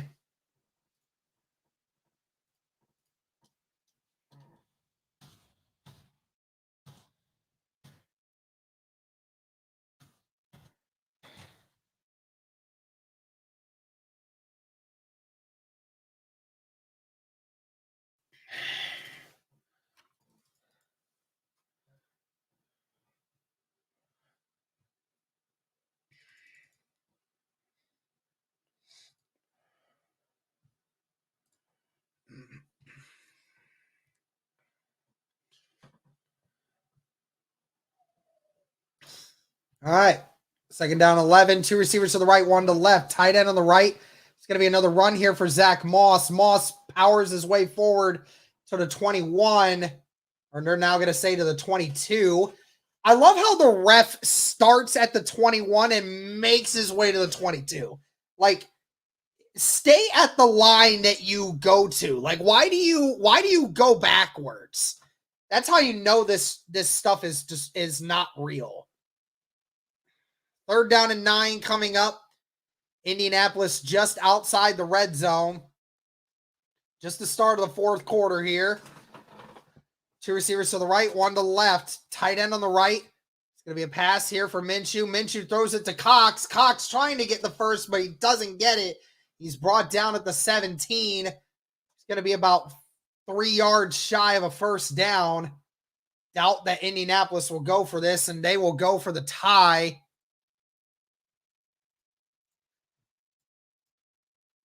Matt Gay out to kick the 35-yarder. Made one from 2 yards further back. Actually made a 52-yarder earlier in the game.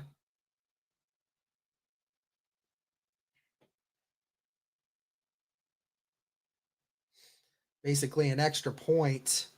And that one is in. So the Colts tie it up. 17 apiece. 13:33 left in the fourth quarter. JT has a heel injury.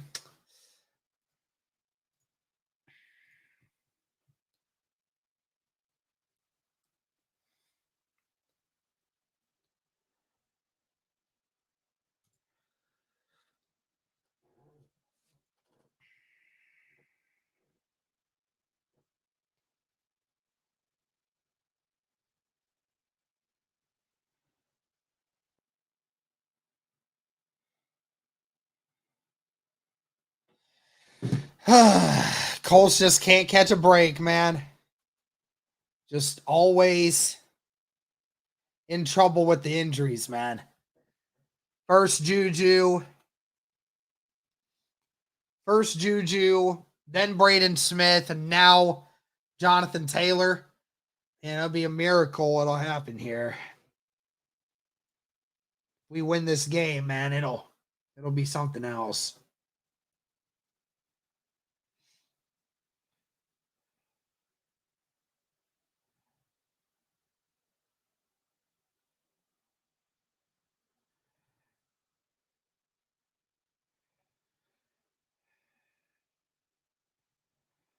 If the defense can just make the stop, man.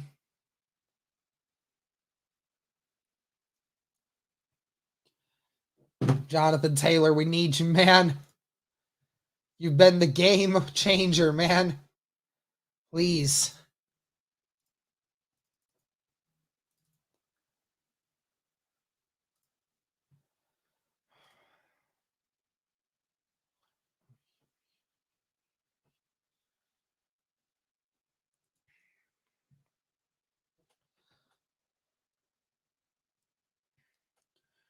Anybody's game. Shout out to the 430 people watching, guys. Thank you so much for tuning in. Be sure to like the stream. Be sure to comment. Be sure to subscribe.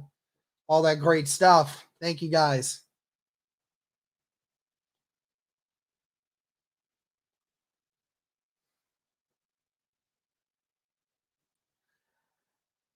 Matt Gay said to kick this one off. Oh, defense, please.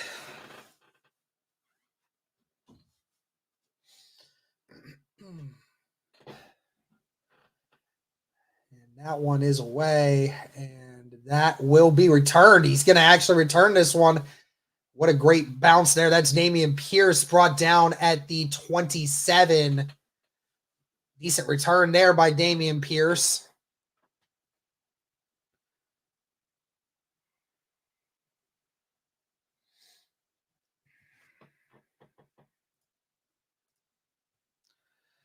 Indy with a chance to get a big defensive stop here.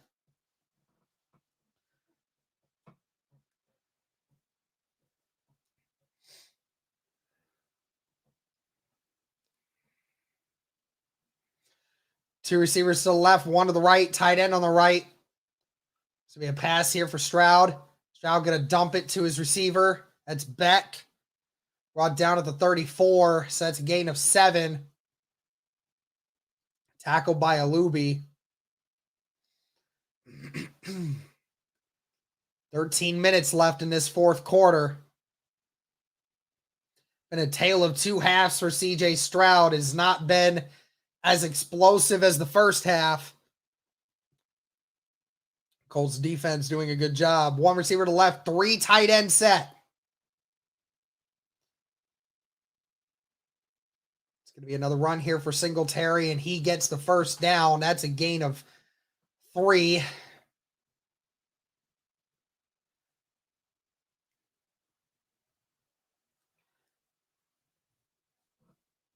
Second half yardage looks a lot like what the Texans did to the Colts in the first half.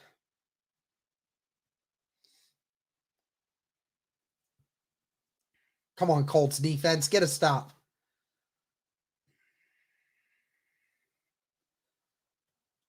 Same 3 tight end set, one receiver on the left. Stroud under center, ball at the 38. It's going to be play action. Stroud under pressure, and Stroud is stacked! Stroud is sacked by Ronnie Harrison off the backside! That's a huge loss! Second down, and I think it's at least 20. Huge sack there by Indianapolis. The second of the game. Ronnie Harrison comes off a delayed blitz off the backside, and Stroud goes down at the 22. Or I'm sorry, no, at the 27. Huge play there. Second down and 20. 2 receivers to the left, 1 to the right, tight end on the right. It's going to be a pass here. Stroud just going to dump it to his tight end, Schultz. Schultz gets a good run And he is still not down. Brought down after a gain of 17. And just like that, the corners of the Indianapolis Colts cannot tackle.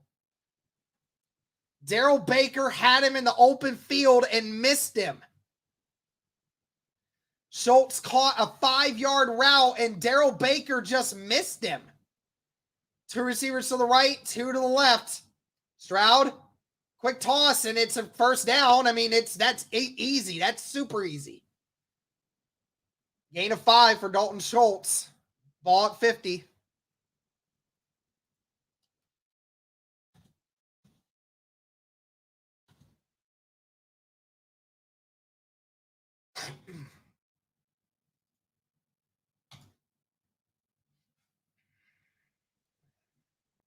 Ten and a half left in the fourth quarter. That was the 3rd catch of the day for Dalton Schultz. Another run here for Devin Singletary, who tries to get to the outside. And there's a flag on the play. Breaks 1 tackle, breaks 2. There's a flag at the line of scrimmage here. We'll see what they call. I'm going to call, maybe they're saying they want to hold. Holding offense. Hold there by Andrew Beck.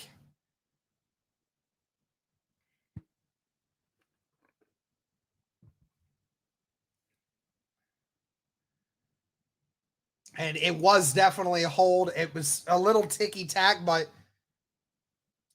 it'll be first down and 20 coming up now for Houston. Beck is beside himself. That's the 10th penalty for the Houston Texans. 2 receivers to the left, 1 to the right, tight end on the right. Stroud just dumps it to Schultz, who gets a gain of about 6. Little extracurricular there by Dalton Schultz. Under 10 minutes now, 2nd down and 14. Quick hurry up here for Stroud. Stroud under pressure. Stroud looking. Stroud throws it to his right. And it's somehow caught by Nico Collins, who gets a first down. It's a gain of 15. Unbelievable catch by Nico Collins, who dives for it.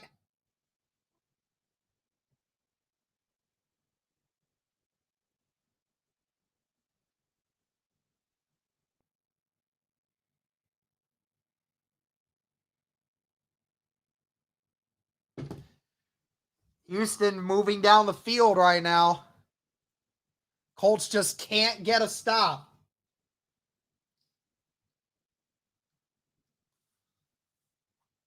Ball at the 40. And there's a flag on the play and might be on the Colts for too many men on the field.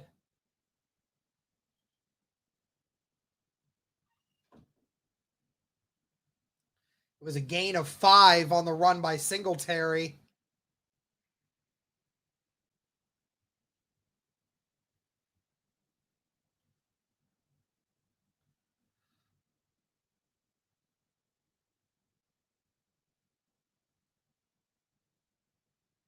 Two separate flags here on either side, but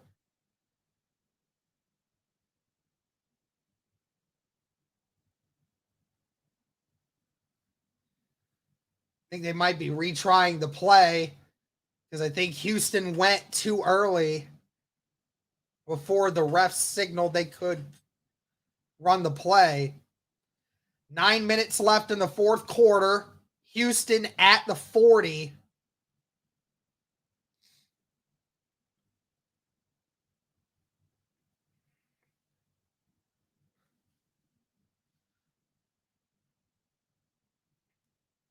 One receiver on each side, 2 tight ends on the left.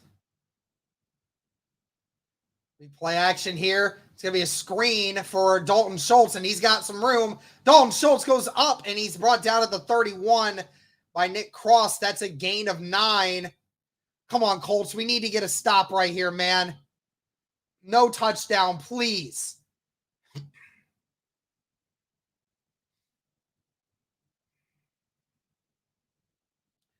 CJ Stroud, 6 for 6 on this drive.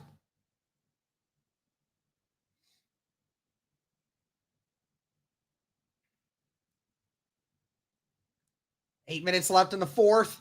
They're down and 1. 3 tight end set once again. Colts crowding the box. They still get the first down. Gain of 3 by Singletary. Ball at the 28. Houston in field goal territory here. Indy's got to get a stop here.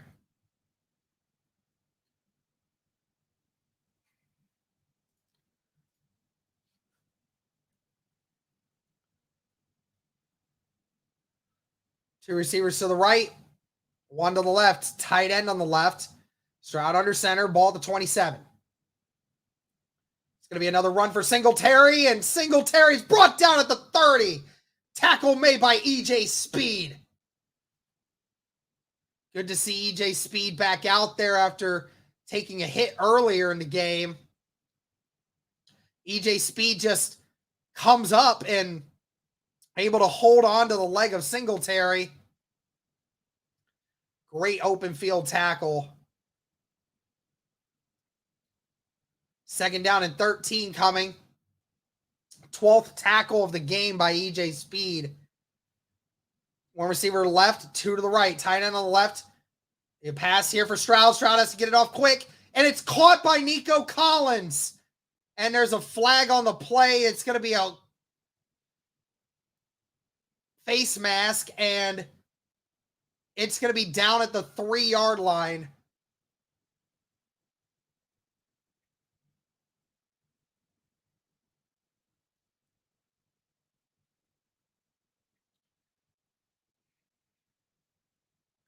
Indy's about to give up a touchdown, man. CJ Stroud facing pressure still finds the guy that he wants. Ronnie Harrison with the horse collar tackle. CJ Stroud was facing pressure here by Tyquan Lewis, hit as he threw, but still finds Nico Collins in the middle of the field. It's just an amazing throw.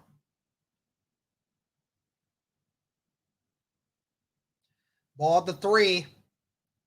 One receiver to the right, 3 tight end set. And nobody filled the gap, and that's a touchdown. Devin Singletary.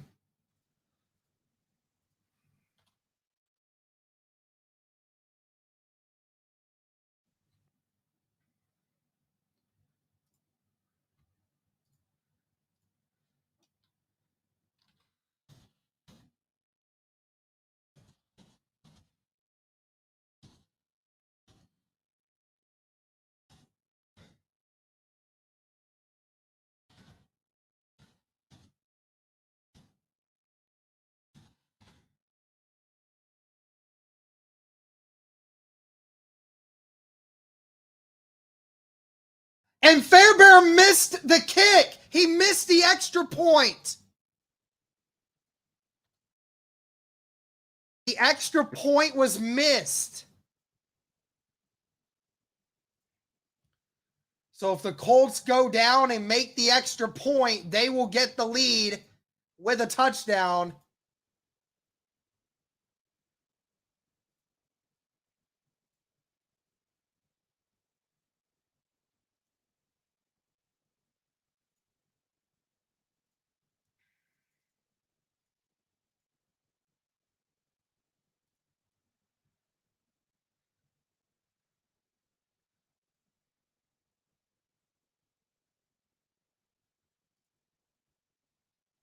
Indy with a chance. Still.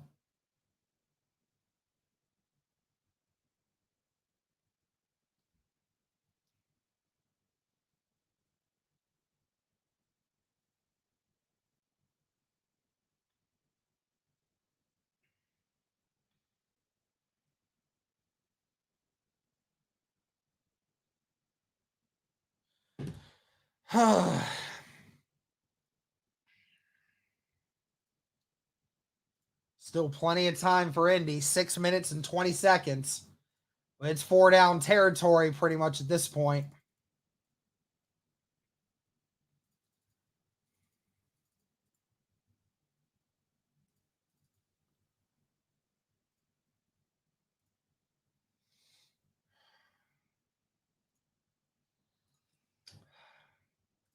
Shout out to the 440 people watching, guys. If you haven't liked the stream yet, please go ahead and do so.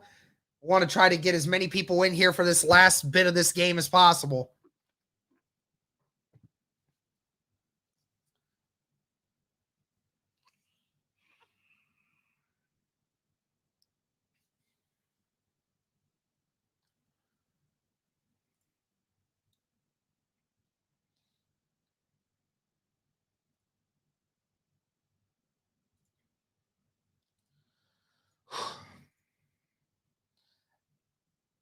See what the issue was here for Fairbairn. I don't know how he missed that wide left like that. That was a wide left extra point, but Indy with a chance. And that will not be returned. Colts with 6:20 left in this game. Down a touchdown. Jonathan Taylor comes back out to play. Good to see JT coming back out here. JT with one of his best games of his young career so far. Averaging 8 yards a carry.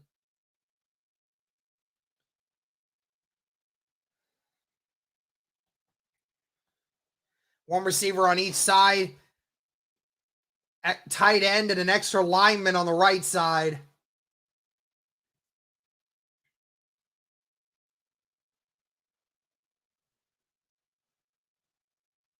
Colts going to hand this one off, and JT nowhere to go, loses a yard.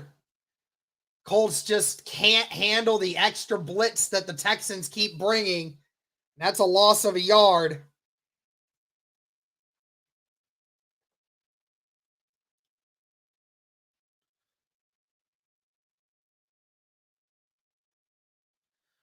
Second down and 11. Two receivers to the left, one to the right. Tight end on the right. Bringing the blitz. And Josh Downs with the catch. Josh Downs, what a good run. Josh Downs still going. Brought down at the 48 of Houston. Big play, Downs.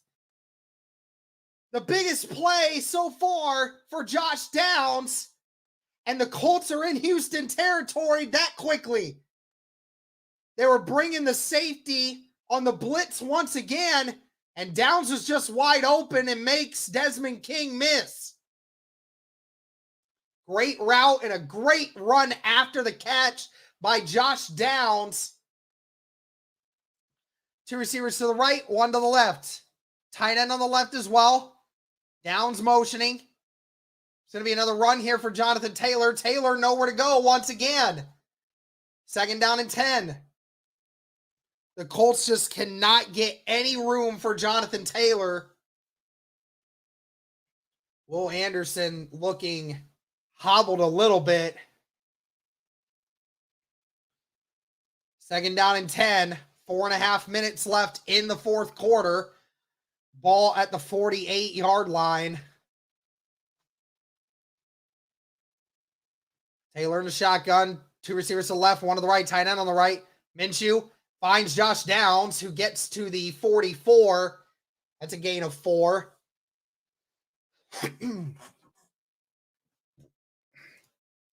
Third and mid.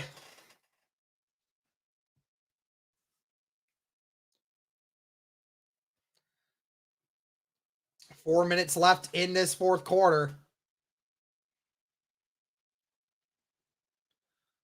Got to imagine this is 4-down territory. Three receivers to the right, one to the left.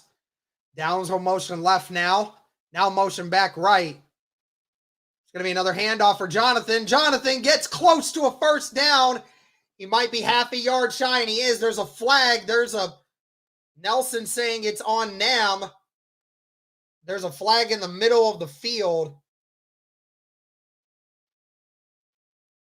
Illegal use of hands. And it's a flag on the Texans. Yes. Illegal use of hands to the face. Malik Collins hit with one against Quentin Nelson. Nelson knew it. And it's going to be a fresh set of downs. Nelson just got a handful of Malik Collins right there. That's the 11th penalty for the Houston Texans today. Ball at the 34. One receiver to the left, 2 to the right, tight end on the right. 3:41 left in the game. Colts going to run this one. Jonathan Taylor patient. Jonathan Taylor gets to the 30. That's a gain of 4. Good run there by Jonathan Taylor. Good movement by the offensive line. Remember, Indy needs a touchdown here. A field goal is just not going to cut it. As long as it is Will Anderson's going to come off the field. He is looking a little bit hobbled.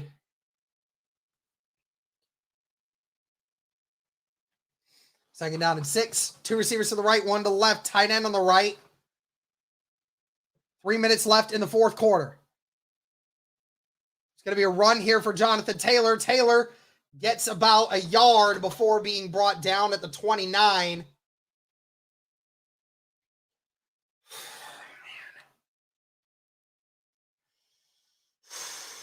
Third down and 5. Indy needs the first down, man. They got to keep going for it. Perryman down.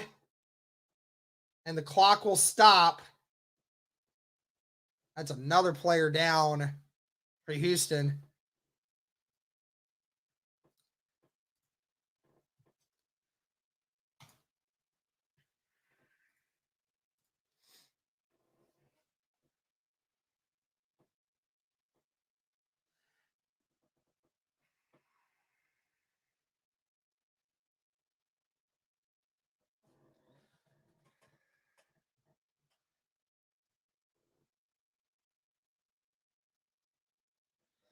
Perryman coming back in.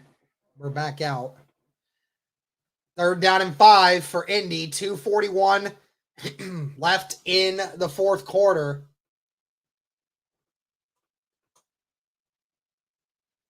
Indy needs a first down.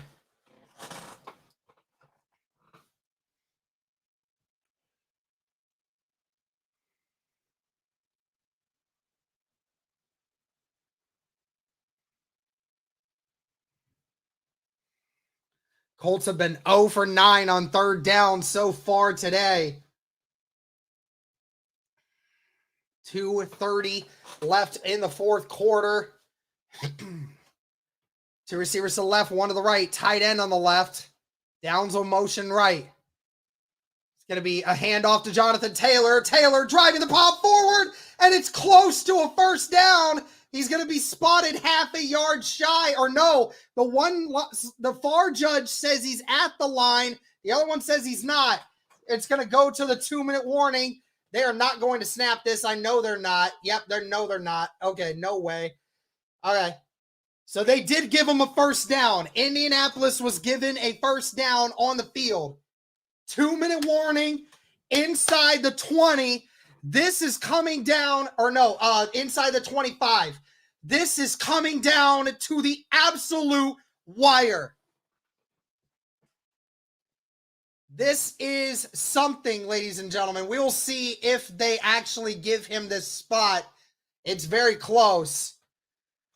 But a 2-minute warning, the Colts down by a touchdown inside the 25-yard line. Indy with a touchdown and an extra point would put them in the lead.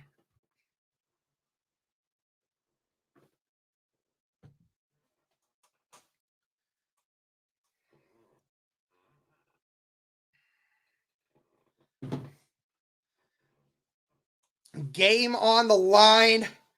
It does not get any bigger than this. Look at this game, ladies and gentlemen. Indianapolis with a touchdown and an extra point would take the lead over the Houston Texans. You got to imagine they don't want to try to give the Texans as much time as possible to prevent them from being able to have a chance after they score, if they score. Playoff berth on the line Indianapolis just needs a touchdown. Indianapolis needs a touchdown. This is mayhem. This game is so close. This could go either way, easy.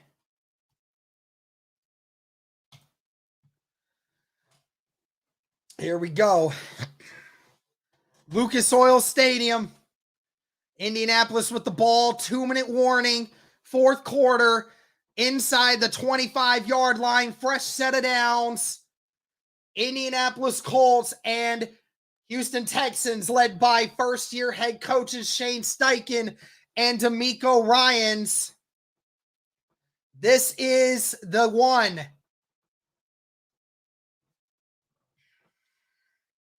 First down and 10. They give them the first.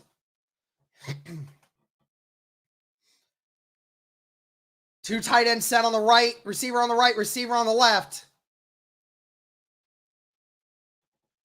They're going to hand it to Jonathan Taylor. Taylor trying to get moving and gets a gain of 2 before being pushed out of bounds. No time taken off the clock. It's only about 6 seconds. Got to try to stay in bounds if you're Jonathan Taylor there. Just wasn't a good thing.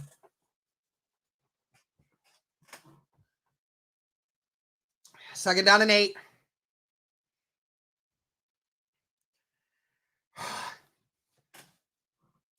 Two receivers to the left, one to the right. Tight end on the right. Ball at the 22.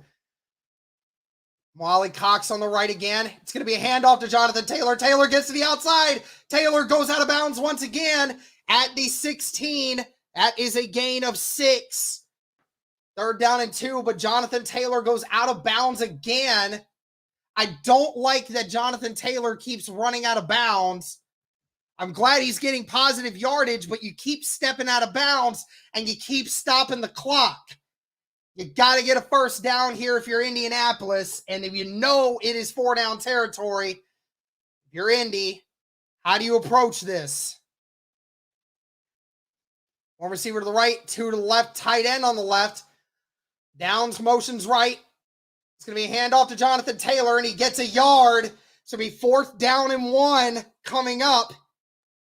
And Houston, I don't think is going to call timeout. Indy has to get 1 yard. Please. Lord in heaven. 1:20 left in the fourth quarter. Ball at the 15. Downs motions. Colts tried to get him to jump off sides. Colts taking it down to the wire. They may call timeout here, and they are going to call timeout. Tried to see if they could get Houston to jump. But you called a timeout with 1:06 left. You have 2 timeouts.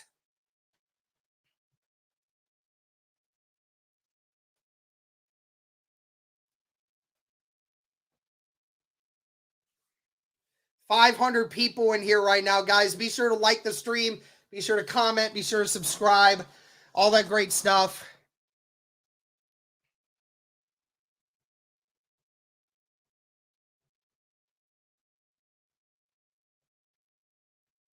Fourth down and 1 at the 15-yard line of Houston. Indy, if they don't get it, it is game over.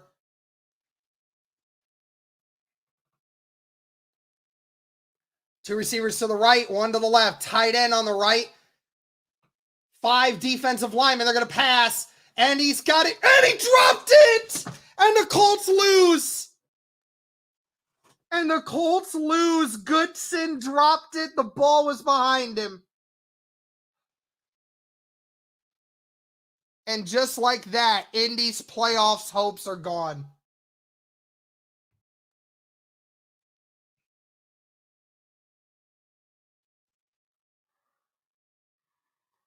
He had Goodson open. Goodson, if he catches it, it's a first down. But Goodson does not hold on to it. That is an easy first down. And Indy loses.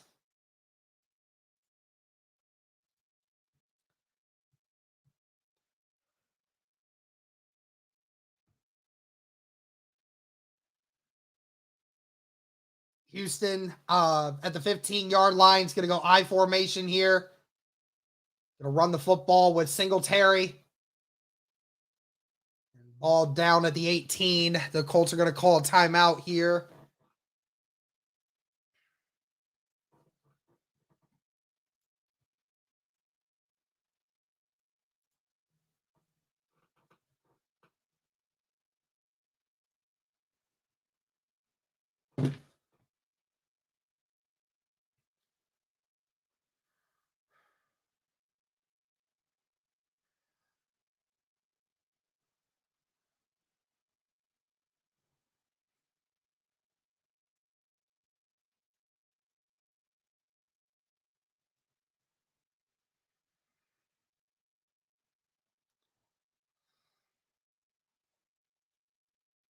$58 left.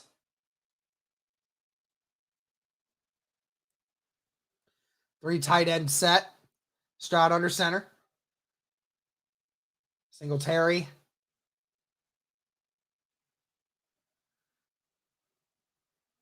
Holding on to that ball for dear life.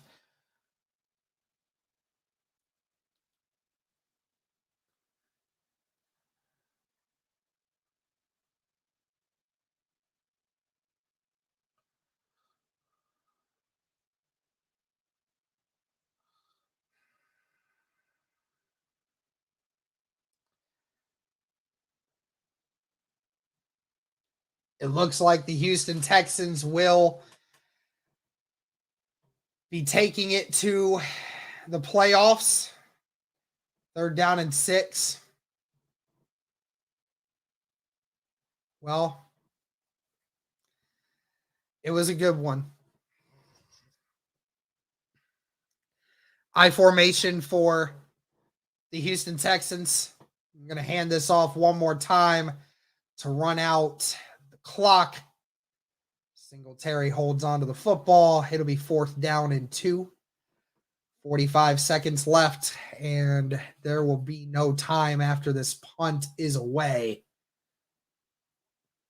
There will be about 6 seconds left on the clock when this play goes dead. 7, actually. And the Texans are going to take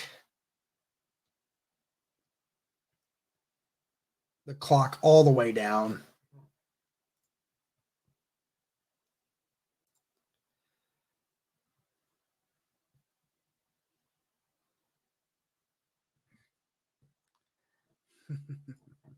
Thanks for the super chat.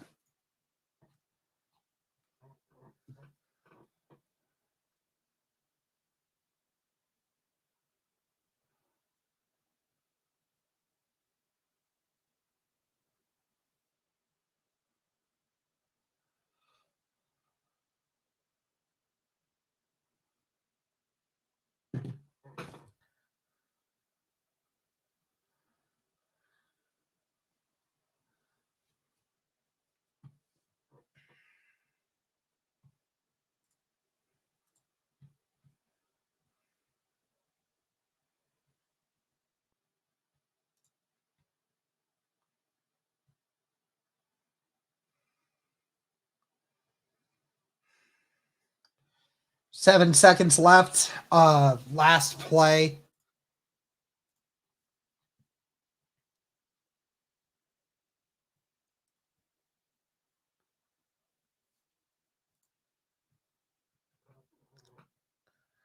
Colts going to go after this one. Last chance.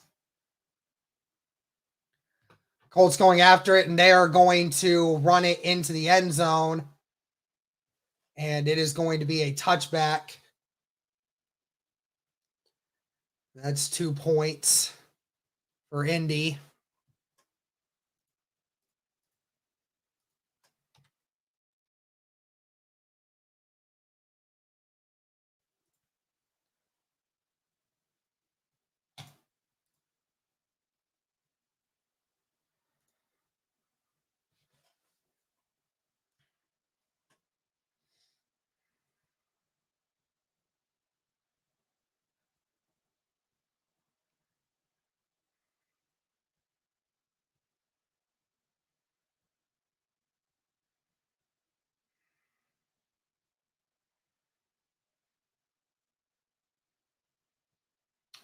1 second. Colts will have one chance. Most likely they will fair catch wherever this ends up and then go deep with it, I guess. A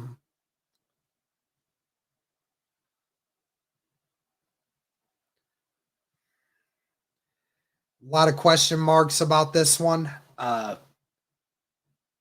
Why you didn't have Jonathan Taylor.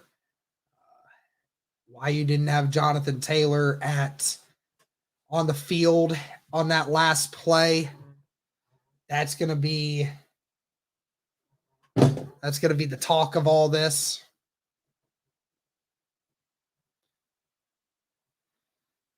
I'm sick to my stomach.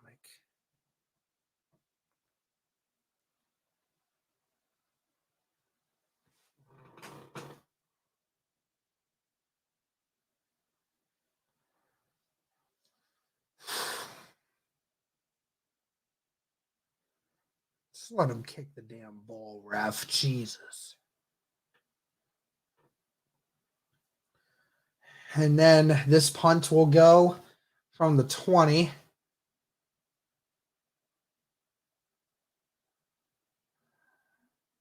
And Downs will return it. Michael Pittman with the catch. Dips it down, and it is down, and Houston wins.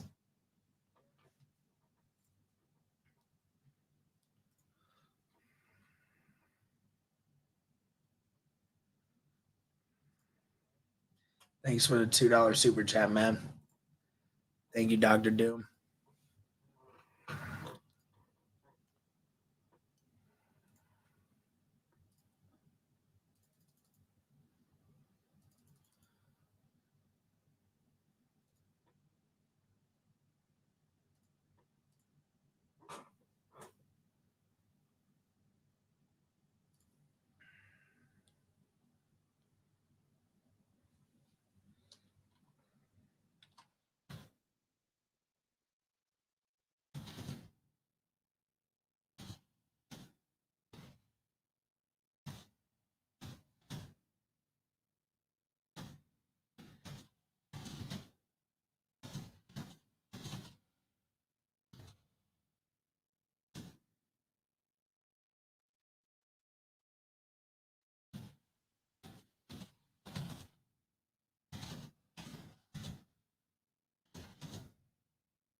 But that will end the Indianapolis Colts season.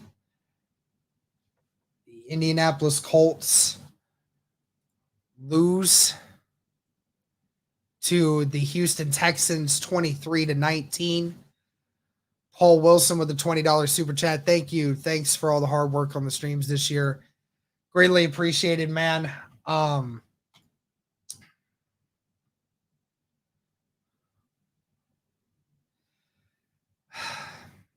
That's rough, man. That's rough.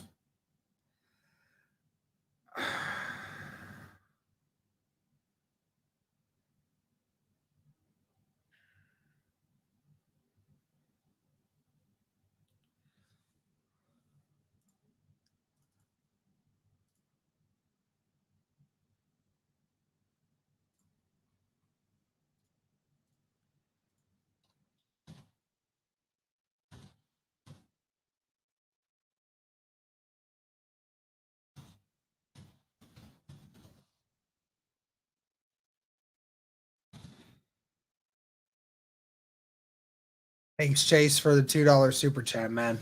Appreciate it. We will get a recap up here in a little bit, guys. But I just want to say thank you to everyone that made this year a success.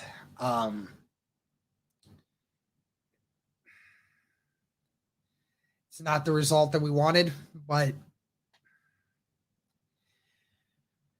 I have to remind myself that there's going to be better things this next year. This team tried its damnedest, and I can't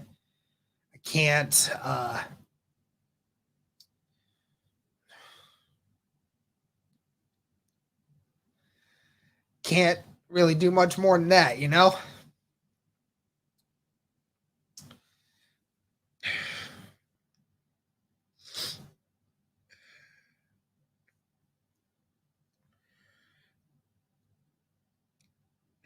Colts will be back better in 2024, man.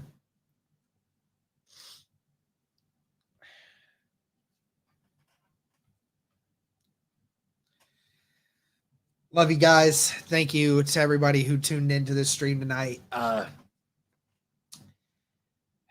We'll bring up a video here later tonight recapping this, and we will be recapping the season. And